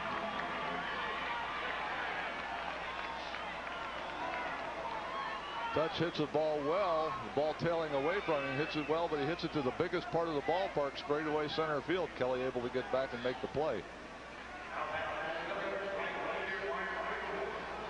Also should note that in the bottom of the 6th inning, the Phillies had Jim Eisenreich on deck with the double switch when Jordan went into the game. When Ryan and Jordan went in, double switch, so Eisy not needed, so he's still available on that left-handed bat, still available on the bench for the Phillies. So now it'll take a 2-out hit. Whitten tonight is 0 for 3 with a run scored. And there you see his numbers against Pugh. No success thus far. Whitten hit that ball back to Portugal. That, you know, it almost looked as if Larkin was going to go try and catch that ball and was way behind second base. And as you described it, Mark Portugal hurried it a little bit, and Larkin was not in position to make the play, and they didn't get the double play out of it. It looked like he was maybe chasing that. Swing and a miss because Portugal made a pretty good play on it. Yeah, Portugal made a good play, but had he made a good throw to second base, Larkin would have had time to adjust and get to the bag before the ball got there. When he threw the ball wide, then he had to stay with the ball, and took too long to develop, and wasn't able to beat the play out. There goes the base runner. No throw. And a stolen base for Mickey Morandini. So Morandini steals his second base of the game, his second of the season. And the Phillies now have 2 runners in scoring position. A count of 3-1 on Whitten with Zeal on deck. So the Phillies 1 base hit away from possibly scoring this ball game now. Morandini stealing second, gets himself into scoring position with 2 outs. Good play on Morandini's part as he could run on Pugh in that situation. And it bounces up there, bounces way away from Oliver, and it goes into the dugout. It goes into the dugout, so 1 run will score. And they're going to have to send, I would think they have to send Morandini back on that because the ball bounced into the photo deck, didn't it? Yes, it did. It bounced into the dugout and possibly cost the Phillies a run right there because the ball went off of Oliver's shin guard and bounced way, way away from him. It was ball 4 on Whitten, so he gets first base anyway. But Morandini from second base could have possibly scored on that ball if it had hit the lip in front of the dugout and stayed in play. Hal Morris had a long run to go get it. So Tim Pugh on ball 4 wild pitch gives up a run. Take a look at it right here. Just buries the ball in the dirt and it hits off of Oliver's knee. Caroms way over toward the Phillies dugout. So Whitten is on. See right there, right off the kneecap. Ouch, that has to hurt on a cold night. And it was going to take Hal Morris to get this. Watch it hit the lip. It hit the lip and then jumped in. If that had stayed out, there's a possibility, a good possibility, Morandini would have scored because he was well around third base. So Jeff Shaw is going to come into the ballgame as we have another pitching change here at Veterans Stadium. Phillies back to within 1. I'm a good driver, but I never know what the other person is going to do. That's why I drive a Ford Windstar. It just received a 5-star rating in a recent government test. That's better than Chrysler minivan. I'm not as nervous about driving. long as there's a WinStar between me and everything else out there.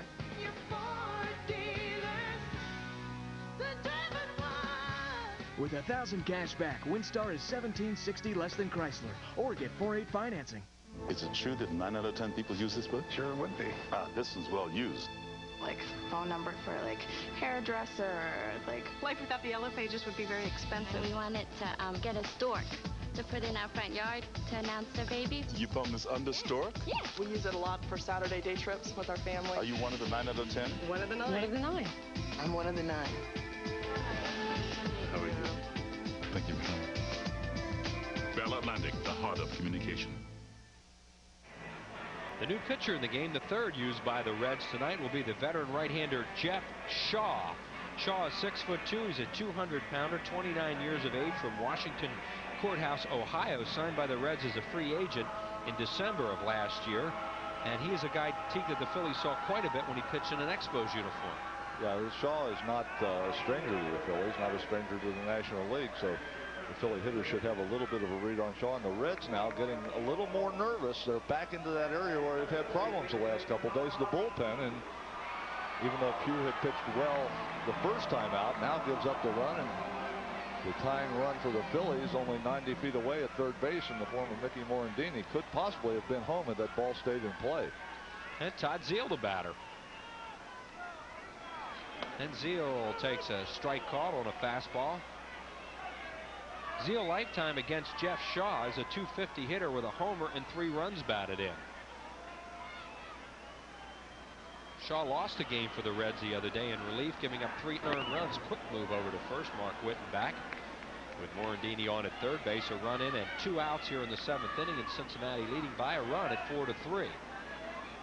There is Morandini. They're trying to get him home with the tying run, and Whitten on at first. There he goes, and Zeile grounds one to deep short. Larkin will go to first and got him at first base, and that'll do it as Shaw gets the job done. Phillies come up with 1 run in the inning. They do it with 1 hit, no errors, and they leave 2 on base. It's a 4-3 game. Still a pretty good video. You've been watching that video for 30 years! Shut your hole. If I wasn't in this chair... But you're in that chair! Eat your lunch! Yes.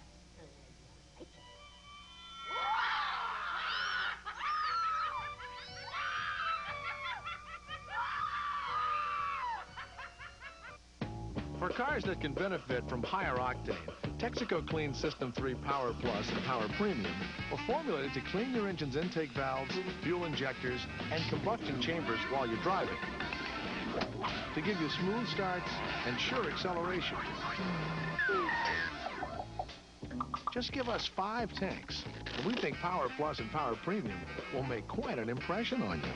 Add more life to your car! Take it to the star! Life's adventures can take you anywhere, and it's so much easier to get there in a Ford Explorer with switch-on all-wheel drive. It's the top-selling sport utility with standard dual airbags, as well as the roomiest interior. Plus, Explorer has the highest quality of any compact sport utility. Your Ford dealers, the Diamond One! The new Ford Explorer, far and away the best the world has to offer. Phillies baseball is brought to you by your Philadelphia Nissan dealer. Nissan, it's time to expect more from a car. Well, we would love your audience participation out there in voting for our star of the game. All you do is, on the internet, go linksc@aol.com. And you can vote for star of the game. And we would certainly appreciate your input on that. We're in the 8th inning in a game led by the Cincinnati Reds, 4-3. Ken Ryan in his 2nd inning of work. And Reggie Sanders 0 for 2 tonight with a walk and a run scored will lead it off. Sanders, Willie Green, and then Jeff Shaw due to hit here in the 8th inning. And nobody up at this point in the bullpen for the Reds. The Phillies do have bullpen activity, as Fergosi wants to be sure he's ready with pitchers out there if Ryan gets in trouble now that they've gotten it back to a run. Ryan, working from the stretch at all times, goes into the stretch and then steps off.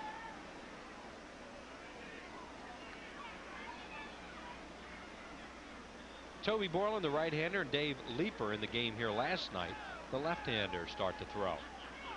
And Reggie Sanders takes a strike called with a fastball.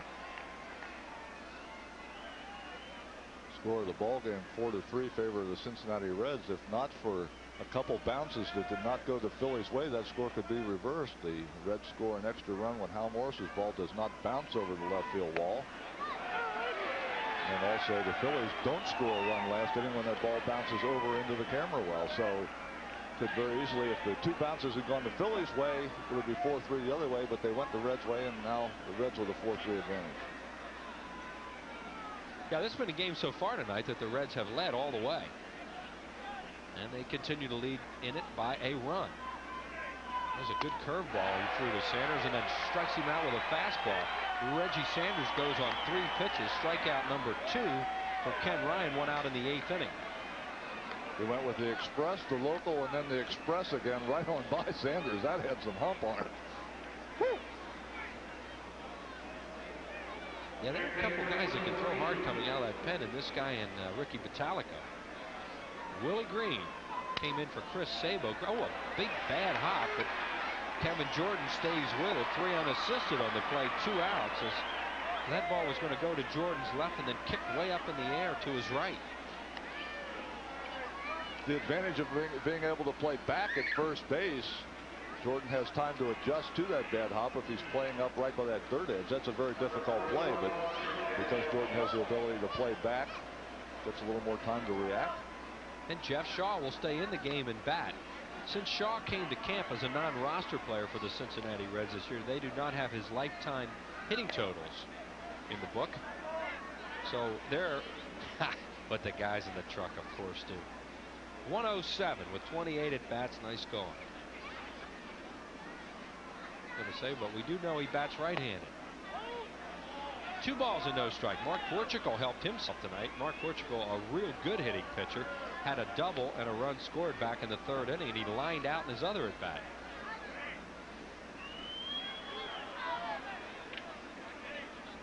So Ken Ryan goes 2-0 on Shaw, who's just going to stand there. Heard you say earlier, one of the toughest things to do as a pitcher is to throw a strike to a guy you know is just standing there. Yeah, because you start aiming the ball and just trying to place it in the strike zone. You know, your whole mechanics are built around throwing the ball in the strike zone. When you start trying to guide it in there, that home plate will jump around on you, and that's exactly what happens to Ken Ryan. 4 pitches. 4 in a row, jump away from the strike zone. Johnny Padres heads to the mound, gives us a chance to tell you about Phillies season tickets coming in many forms, from full season to 13 Sundays and a 16-game plan. And maybe just your ticket to the All-Star Game. To find out which season ticket plans guarantee All-Star Game tickets, call the sales office 463-5000. That's 463-5000. Check in on season tickets as the Pod Man heads back to the dugout and Joe Oliver comes up to hit. Oliver's base hit in the 6th inning is a difference in this ball game now. That made it 4-1 at the time as Oliver singled to left to score a runner. Gets jammed, fouled it off. There was a ball that went off Stocker's glove into left field. It was slowed up that allowed Eric Davis to go to second, and then the base hit scored him. So the Reds have taken advantage of some things tonight, and they of course will not hold Shaw on with 2 outs. And the 0-1 to Oliver is a curveball hit to Zeal. That took a bad hop, and he throws him out at second. You're watching Phillies baseball on Sports Channel. No runs, no hits, no errors, and the Reds leave a man on base. Phillies come to bat at the bottom of the 8th, 4-3, Cincinnati.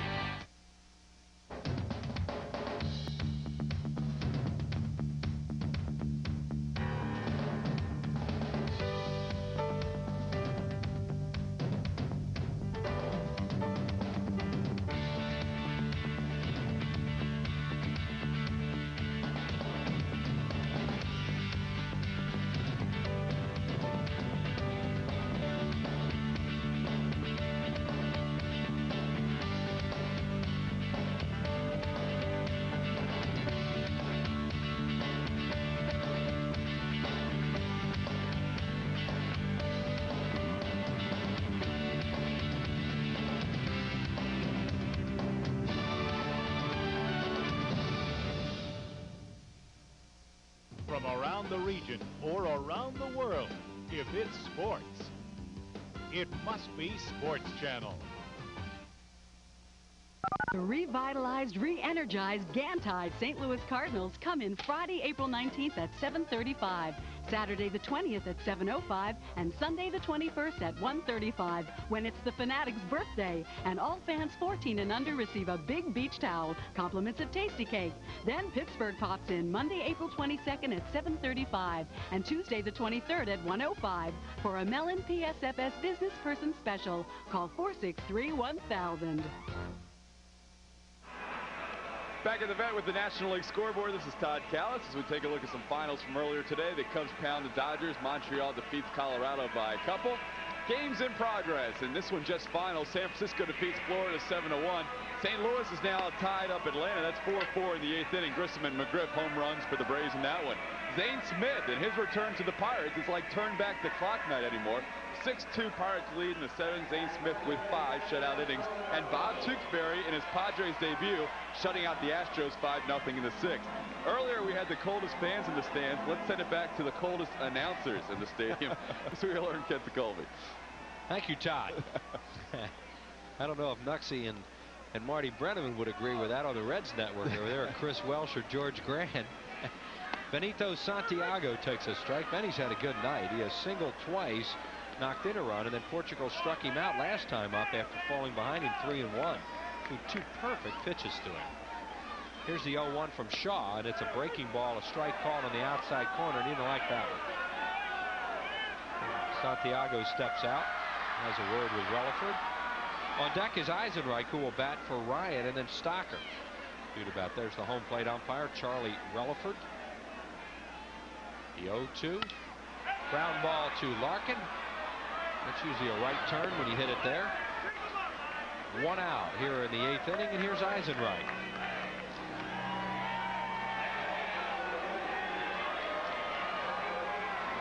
So Santiago was a little unhappy with that pitch. He didn't like some of the calls last time up, although it looked like Portugal threw great pitches to him. Jim Eisenreich, and here the nice hand for Eisenreich in the background. Eyes 0 for 2 this year. He is a pinch hitter at this point of the season. And Fergosi's #1 bat off the bench from the left side. This pitch is outside. Incaviglia would be from the right side. Phillies aren't seeing any left-handers as of yet, but they will on Sunday. And there you see Jim's numbers as a pinch hitter during his career. Fouled away, out of play. 1 ball and 1 strike. Eisenreich batting for Ken Ryan, who pitched 2 scoreless innings. So the Phillies will need a new pitcher in the 9th to try and keep it close if they don't tie it here or go ahead. Eisenreich takes Jeff Shaw's pitch outside, 2-0. Shaw did a great job in spring training. Was the Reds' most reliable pitcher out of the bullpen, compiling a 1.53 earned run average in 12 outings and making their club. And this pitch misses low, 3-1. So Eisenreich, in the toughest job in baseball, probably a pinch hitter on a 35-degree night, runs the count to 3-1. Yeah, sit around all night, get good and stiff, and then go up and hit against the guy who's throwing the ball pretty darn good. Grounds it foul, third base side. Willie Green, the third baseman there. And Eisenreich sounded as if he might have broken his bat, and he did as he heads back to the dugout. The Reds do not have anybody up in the bullpen. The Phillies, of course, are warming a right-hander up. Talked about Ray Knight's bullpen and the struggles that they've had the last couple of days. He's also without his stopper, Jeff Brantley, who is on the disabled list. They think Brantley might be back soon, and even possibly this series, but he's not ready yet. He's not on the active roster tonight. Fergosi has Borland up, and they do miss Brantley. Brantley has a broken foot. Eisenreich hits it towards the hole. Nice play by Branson. He's going to need Shaw. That's an outstanding play. 4-1 the hookup, 2 outs. Branson not the regular second baseman. Brett Boone normally the second baseman. Branson, a platoon third baseman, makes a real nice play right here. Morris starts for the ball and then realizes he doesn't have a play. Branson makes not only a good catch but a good throw to first base to Shaw. The throw right on the money. Shaw gets the ball. One more step, he's right on the bag. You can't do it any better than that. Jeff Branson, nice play. Branson, we've seen him play third and short, but now playing second because of Brett Boone's elbow surgery. Here's Stocker, 0 for 3. 2 outs, nobody on base. And a key to that play, of course, was the fact that Jeff Shaw did not turn into a spectator. He busted over there right away, and he had to be there.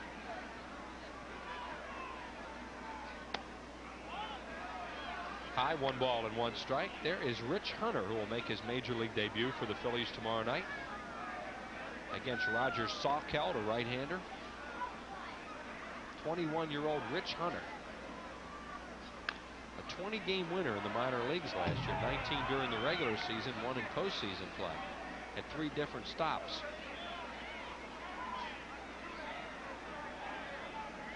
Kevin Jordan is batting out of the 9-hole. He waits on deck. 1 and 2 to Stocker. Just a little bit low. 2 and 2.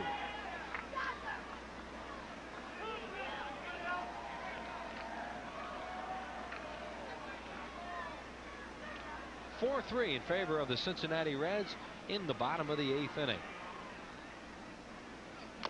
Struck him out, a foul tip held on to by Joe Oliver, and Shaw does the job here in the 8th inning. No runs, no hits, no errors, and nobody left on base. 8 full, 4-3 Reds. When we broke our first sales record, we were pleased. The second and third, very pleased indeed. The fourth, we were motivated. So during the Dodge Best Buy celebration, we're pleased to offer this Best Buy, Dodge Intrepid. Standard, it's got more passenger room, power, and equipment than Ford Taurus. And even before $1,500 in cash savings or 1.9% financing, it's also a better value. See the friendly Dodge dealer near you.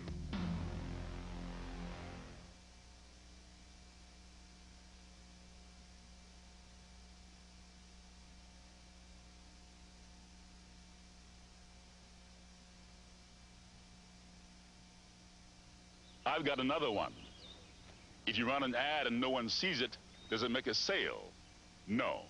So put your ad where more people are looking to buy. 9 out of 10 use it. The genuine Bell Atlantic Yellow Pages. Bell Atlantic, the heart of communication.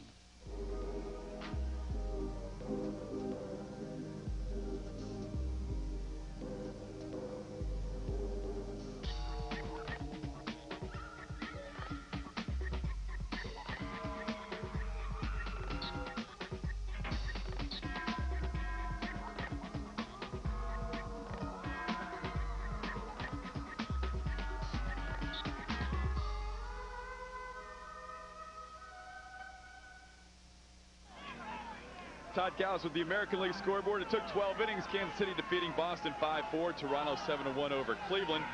Games in progress. 7th inning. Baltimore and Minnesota tied at 1. Ken Merker, his Orioles debut. They were rained out in Texas. No rescheduled date as of yet with the Yanks and the Rangers. And in California later on tonight in Seattle, 3 games to go out on the West Coast. So doesn't that sound nice to be out there right now? But right here, we've got a good ball game heading to the 9th, 4-3. Here's Wheels and Teeth. All right, Todd, and Detroit and Oakland are still playing in Vegas, and Oakland hasn't won a game there yet. That's their alleged home park for this week. Toby Borland, the new pitcher for the Phillies, his 2nd outing of the year, and that's one of those horror ERAs early in the season when you have a bad outing, as he did the other night. You have a bad one the first time out, and those numbers get real ugly real quick. Takes a little while to get rid of that, too. Branson hits one on a hop to Kevin Jordan. He'll race to the bag, and Branson is retired, and that's the first out here in the 9th inning. Toby's job right now, Teak, of course, is to try and keep this to a 1-run game. Keep it right where it's at right now. Give the offense a chance. Phillies bats. Whoever comes up to the plate, and starting at the bottom of the order with Jordan in the 9 spot now, and then back to the top. So they want to try to keep this at a 1-run ball game. Keep everyone that comes to the plate the potential tying run. Mike Kelly, the batter. Kelly came in a double switch in the 6th inning. He has had 1 at bat tonight, and he struck out against Ken Ryan, who pitched 2 scoreless innings tonight in his Phillies debut. Kelly, the former Atlanta Brave, used to play some over there in a platoon situation. And Ryan Klesko has taken over, and Kelly was expendable. There's a line shot to left. Dalton going back, and he makes a good play. 2 outs. Aaron Dalton retreated well on that and made a good run on it. Pulled it in, and the crowd continues to overreact to him catching balls. Well, at least this was a little more of a tough play. The ball hit toward gap a little bit. Dalton having to retreat. This was not the routine fly ball that they were treeing before, but not a very difficult play at all. Dutch catches it just at the short of the warning track right there. So 2 outs for the Reds. There will be a lot of games when you're in the 9th inning that Fregosi will have him out of the ball game. Tonight, of course, he's in the game late because the Phillies trail by a run, and they would like to see him get another at bat. Coleman the batter, and he bunts it foul behind the plate. And don't forget, you can vote for the star of the game, and you can do it on the internet by using link sc@aol.com. So send it in. Let us know what you think. No balls and 1 strike on Coleman. Tried to check on the slider. Can't. 0-2. Vince tonight is 1 for 3 in the game. He had a double in the 5th inning. He walked in the 7th and stole a base, his 2nd of the year. No balls, 2 strikes, 2 outs, nobody on. 4-3 Reds in the 9th. Whoops. Ball start. Pitchers hate that, don't they? Huh? Get it all cranked up, just ready to go, and you know it was going to be a strike, too. Oh yeah, and there you go. I was going to throw a good one. Now they're going to make me do it again. For some reason, Charlie Relaford stopped the play. And Coleman asked for time. Here's the 0-2. Struck him out on a breaking ball. You're watching Phillies baseball on Sports Channel. Toby Moreland takes his first step, getting rid of that huge ERA as he has a 1-2-3 inning. Last chance for the Phils coming up. Ever fantasize about being a major league owner? Well, we do every week on Fantasy Baseball Weekly. Watch Fantasy Baseball Weekly for the inside information on weekly matchups, injury reports, trends, who's hot, who's not. Arm yourself with the best weapons the majors have to offer. Fantasy Baseball Weekly puts you in the owner's seat. Just watch it.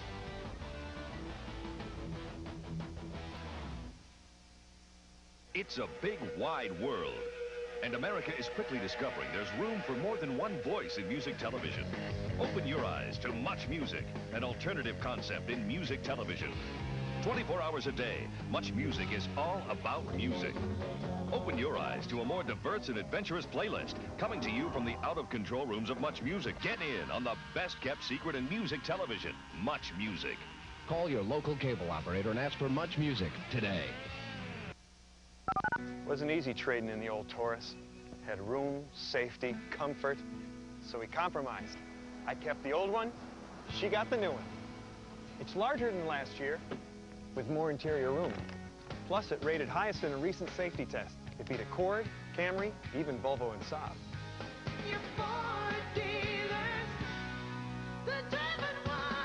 With 600 cash back, Taurus is priced less than last year.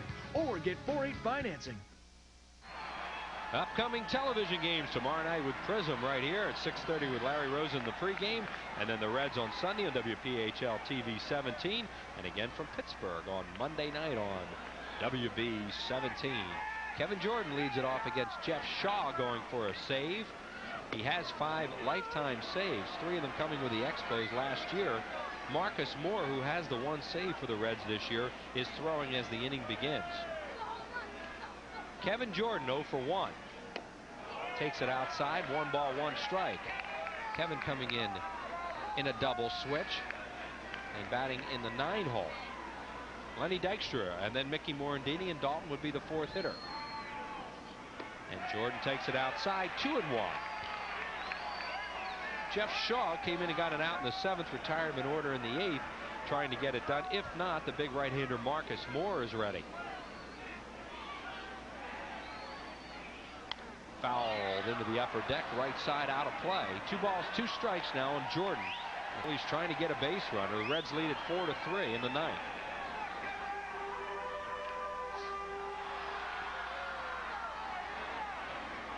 Two balls, 2 strikes to Jordan. Oh, it's a full count.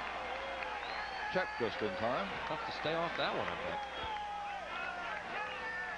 3-2. If Shaw gets one too much into the middle of the plate, we saw last night, Jordan has enough pop to run one out of here. Just trying to stay away from him. Fly ball hit pretty well to left center field. Coleman going away back and at the wall. It's gone! A home run for Kevin Jordan. It's a tie ball game, and T called that one. Boy, did that ball carry. On a cool night, the ball normally doesn't carry. I thought that had a little bit too much air underneath it, but Kevin Jordan hits the ball out of the ballpark second night in a row. Shaw took the count to 3-2 and had to get a little bit more of the plate than he wanted to. See Oliver's glove on the outside, the ball low and down the middle. Jordan gives it a good ride, just enough to get it over the outfield fence in left center field. Coleman back, not enough room. Wow. And Ray Knight takes a look out there. You mentioned he's been having some bullpen problems. Dykstra takes a fastball high and outside. He does not have Brantley, who he'd love to have right now. So Shaw throws a home run ball. You know, the flags are blowing towards right, and that normally means the ball goes the other way, and maybe it got a little help from the wind. Ball carries a little bit to left. Well, it got just enough help because it just barely cleared that left field wall. Lenny takes it low, 2-0, and the key, of course, was, as we mentioned, he was set up away as you look at Kevin Jordan, and the ball got the middle. The ball got in the middle of the plate where Jordan could get the big part of the bat on it, and he was able to elevate it. But it just barely cleared the wall, but it doesn't matter. It counts the same as one that's hitting the upper deck. So it's a tie game, and Dykstra trying to get on base, takes a strike call, 2-1.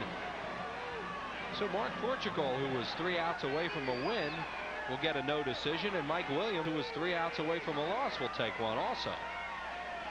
Kevin Jordan with that home run. Now the Phillies start to basically starting a 9th inning all over again in a tie ball game with the top of their order at the plate. Dykstra chops one towards the hole. Morris is going to need Shaw, and he just got him by a step. 1 out here in the 9th inning. And that will bring up Mickey Morandini, 1 for 3 with a walk. So the Phillies have assured themselves of nothing less than going to extra innings in this game and still have a chance to win it. Morandini tonight, mentioned 1 for 3. And he takes a breaking ball low for a ball. Dave Leeper, the left-hander, starting to throw. He was up earlier.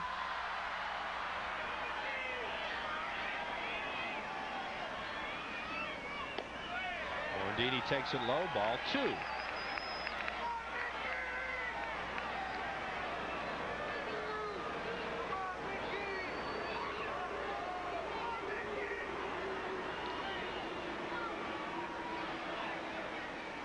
Bounces up there, 3-0, and a new baseball on its way to Jeff Shaw.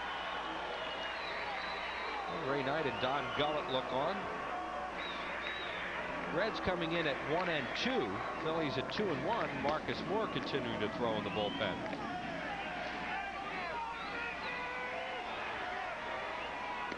He walked him, ball 4, so the Phillies get a base runner with 1 out for Dalton and then Witten to follow. And here comes Don Gullett out, the pitching coach. You mentioned it in the top of the inning. The reason why Jim Fregosi did not make the switch to defense was because the Phillies were behind the run and wanted to keep Dalton's bat in the lineup. Well, Darren Dalton now gets a chance to swing that bat in a tie ball game here in the 9th inning. Morandini very patient, giving Shaw the opportunity to give him the base on balls. Shaw obliged. Never want to be too proud to take a little help from the other side. No, this game's tough enough. You take what you get. Oh, yeah. And the rookie manager watches his pitching coach come back after delivering that message. Darren tonight has struck out, singled, and scored, walked, flied out to deep center. He is 1 for 7 on the year with 7 walks. Has a huge hole on the right side now with Morris having to hold Morandini on. And the outfielder is very deep and playing him to pull.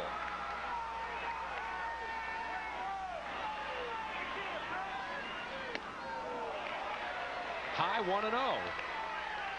4 runs, 9 hits, no errors. Phillies, 4 runs, 6 hits, no errors. Reds, as you check out the defense.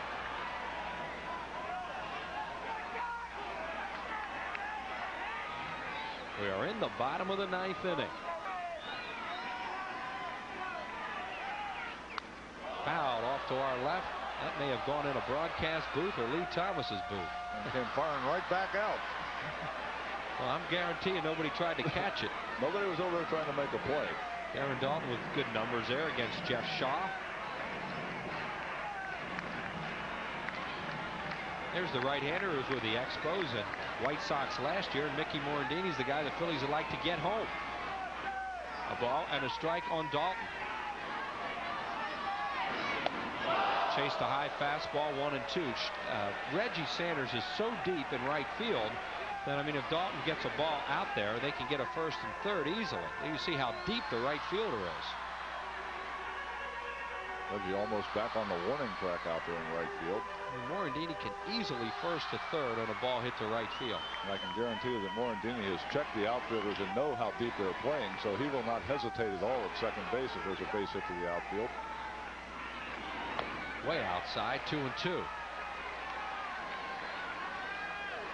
Shaw ideally would like to get Dalton not to pull in this situation. But he's getting to the point now where he's even with the count that he has to worry about getting him out.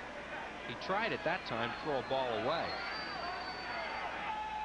He had a pitch to play with. 2-2 to Dalton, and Oliver sets up away. And the pitch. Popped up foul, it'll go to the stands.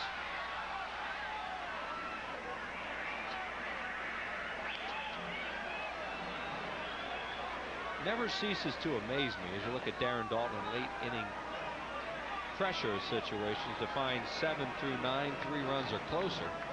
How well played some of these games are early in the season when it's this cold. Yeah, when the conditions has to knock a little bit of your enthusiasm out when you're standing down there in this weather all night long. 2-2 to Dalton. Check swing. He didn't get out of the box. They got him, and now it's going to be a double play. He almost got knocked down by that, never got out of the box, and it turns into a double play. So in the inning, the Phillies tie it on a home run by Kevin Jordan. 1 run, 1 hit. No errors and nobody left. But you see what happens to Dalton as he just buckled at the plate. Yeah, he had to dive out of the way. Takes him down to one knee. Even though it was slowly hit, they can still get the double play. You're watching Phillies baseball on Sports Channel. And we're heading to our first extra inning game of this young season, tied up at 4. Oh, yeah, I've been a Phillies fan my whole life, from the lefty to the wild thing, from Schmitty and the Bull to Dalton and the Dude. Win or lose, good or bad, I am there. Still sleep with my Philly fanatic doll. Just a little. Like all good Phillies fans, I watch Sports Channel. Sports Channel has great Phillies baseball. And with shows like Broad and Patterson, Sports Channel always gives me the inside scoop on Phillies' finest. So yeah, I'm a Phillies fan. But let me ask you something. Were those blue caps really that bad? So, you're a big Phillies fan. Think you've got everything you need? The cap, the T-shirt, the jacket, the pennant, the deluxe Dutch Dalton supersonic watch, the Kurt Schilling Arms of Steel videotape, the infamous blue hat. How about Prism? Prism has exclusive Phillies home games, primetime games you won't see anywhere else. Order Prism now, and you'll be ready for the entire Phillies season. Prism and the Phillies, the most fun you'll have all summer long. For cars that can benefit from higher octane, Texaco Clean System 3, Power Plus, and Power Premium gasolines are formulated to clean your engine's intake valves, fuel injectors, and combustion chambers while you're driving. For smooth starts and sure acceleration. Just give us 5 tanks. And you may feel like you've left your old car behind. Oh, add more life to your car. Take it to the star. Barry Larkin leads it off against Toby Borland, who will pitch here in the 10th inning. Larkin, Morris, and Sanders due to bat. Toby's first pitch is a strike call. Talked about that wind blowing the flags towards right, maybe helping the ball to left. Todd's down on the field. What's it feel like? Yeah, Wills, you've been here long enough to know how that phenomenon works. The wind is blowing on the field a little bit out to left. Maybe it did help Kevin Jordan's ball. Yeah, that ball stayed up a long time and kept carrying. Phillies start the inning with Todd Zeile guarding the line at third. Jordan off the bag at first, and there are those flags above the stadium as there is a strong wind here tonight. That is the left field foul pole you're looking at. Inside the Larkin, 2-1.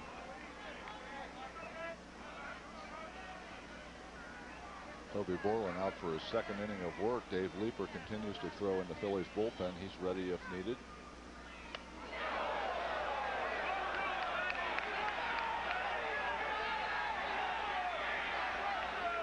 Larkin thinking that was pretty close. 3-1.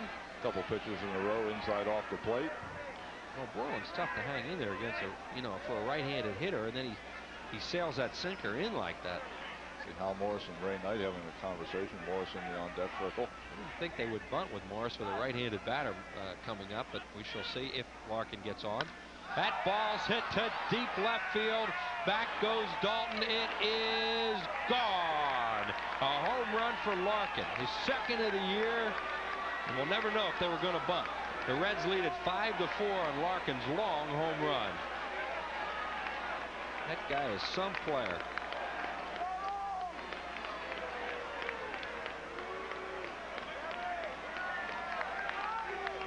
Jim Fergosi on his way to the mound, and that Borland gets himself in one of those situations, 3 balls and 1 strike, where he has to challenge Larkin. Those couple pitches inside got him there.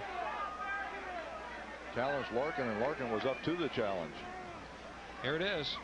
Fastball right down the chute, and Larkin unloaded. Darren Dalton thought for a second that he had a chance, started back, but that breeze that we were talking about before that helped Kevin Jordan also helps Barry Larkin. See right here, fastball just tails back on the inside part of the plate, right in the kill zone, and Dutch goes back, but can't do anything but look. So Toby Borland leaves. Lee Tinsley's going to come in to play left field. And a pitching change also, as they're going to make a double switch. Here comes Dave Leeper in. So Leeper will come in and pitch. And Tinsley goes into play in left field. Tinsley will bat in Dalton's, or Leeper will bat in Dalton's spot. And Tinsley will hit where Borland was hitting, and that is a 7-hole. So the Phillies tie it with a home run in the 9th inning, and then the Reds come out and Barry Larkin hits one out to take a lead in the top of the 10th. See the left-hander Dave Leeper on the mound as Barry Larkin just calmly sits down in the dugout. See the MVP numbers for Barry Larkin in 1995. And when you talk about well-rounded players that can do it all, Barry Larkin is one of the guys that falls right at the top of that category. He can hit for average, he can hit for power, he can run the bases, he can steal bases, and he can do the job in the field. Just an all-around outstanding player. That's why he's a 7-time All-Star. Yeah, he's an MVP, that's for sure. And you ask anybody in this league who the best shortstop is, it's Barry Larkin, because he's an outstanding defensive player and obviously a great offensive player, and one of the good guys in the game too. And here's Dave Leeper coming into his second appearance. He pitched well here last night in 1 inning. Pitched an inning, walked a batter, struck out a batter. One thing about it, at least when I was talking to Larkin before the ball game today, the Phillies will not have to deal with Larkin. His grandmother passed away the other day. He's going to fly down to Houston tomorrow to be at the funeral. Will not get back to Philadelphia until late tomorrow night. So Barry Larkin will not be a factor in tomorrow night's game. But he is, at this point, a very large factor in the game tonight. Has now scored 2 runs in the game and has knocked in the go-ahead run with his home run here leading off the 10th inning. So a leadoff home run for the Phillies tied the game in the 9th, and a leadoff home run for the Reds have put them ahead here in the 10th, and Hal Morris will bat against Leeper. And then Reggie Sanders to follow, then Willie Green. And Leeper's first pitch is off the glove of Morandini. Skids into center field. Morris with a big turn, but he'll stop at first. So Hal Morris on with a base hit, and that will bring up Sanders 0 for 3.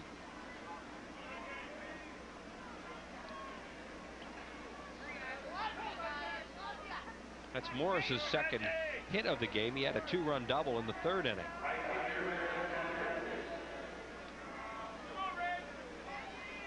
Reggie Sanders 0 for 3, did walk and score in the 6th.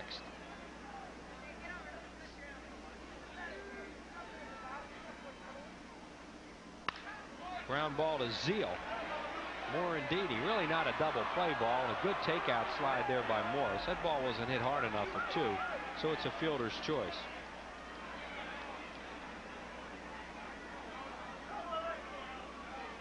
First out of the inning, Zeal to Morandini. Morris right on top of Mickey, takes his legs out from under him. Mickey could see the contact coming here, Teague, and you can see he holds on to the ball. Yeah, he didn't even take the ball back. You see right there, he holds on to it because he knows that Morris is right on top of him. Not much Zeal could do. The ball chopped just a little bit to third base. Couldn't get it there any quicker. Willie Green, who came in for Chris Sabo in the 5th inning, is 0 for 2 since entering the ball game. A left-handed batter. At least for the moment right now, the Phillies bullpen is quiet. Due to bat next is the pitcher Jeff Shaw, and Eric Owens has moved into the on-deck circle to bat for him. There is Owens.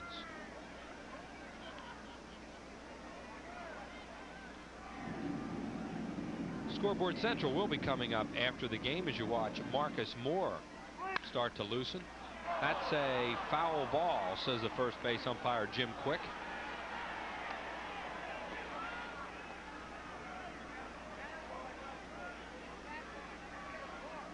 That guy spent all this time here, and now he jumps on the field, and they may have to escort him out. If he just fell out, they'll leave him alone. And on a night like this, they might leave him alone anyway. Say, we appreciate you being here this long. Good base runner Reggie Sanders leads off first base, has an excellent lead. And Willie Green chases a high fastball that counts 1-2.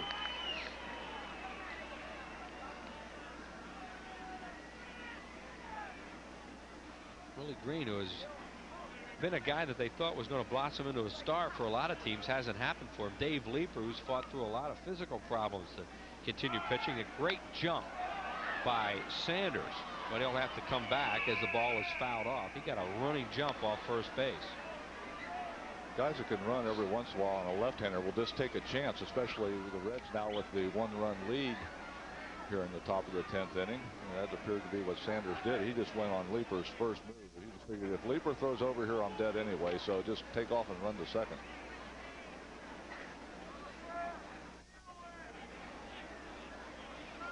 One ball and 2 strikes. Has that big lead again, and this time Leeper will throw over to Kevin Jordan, the first baseman.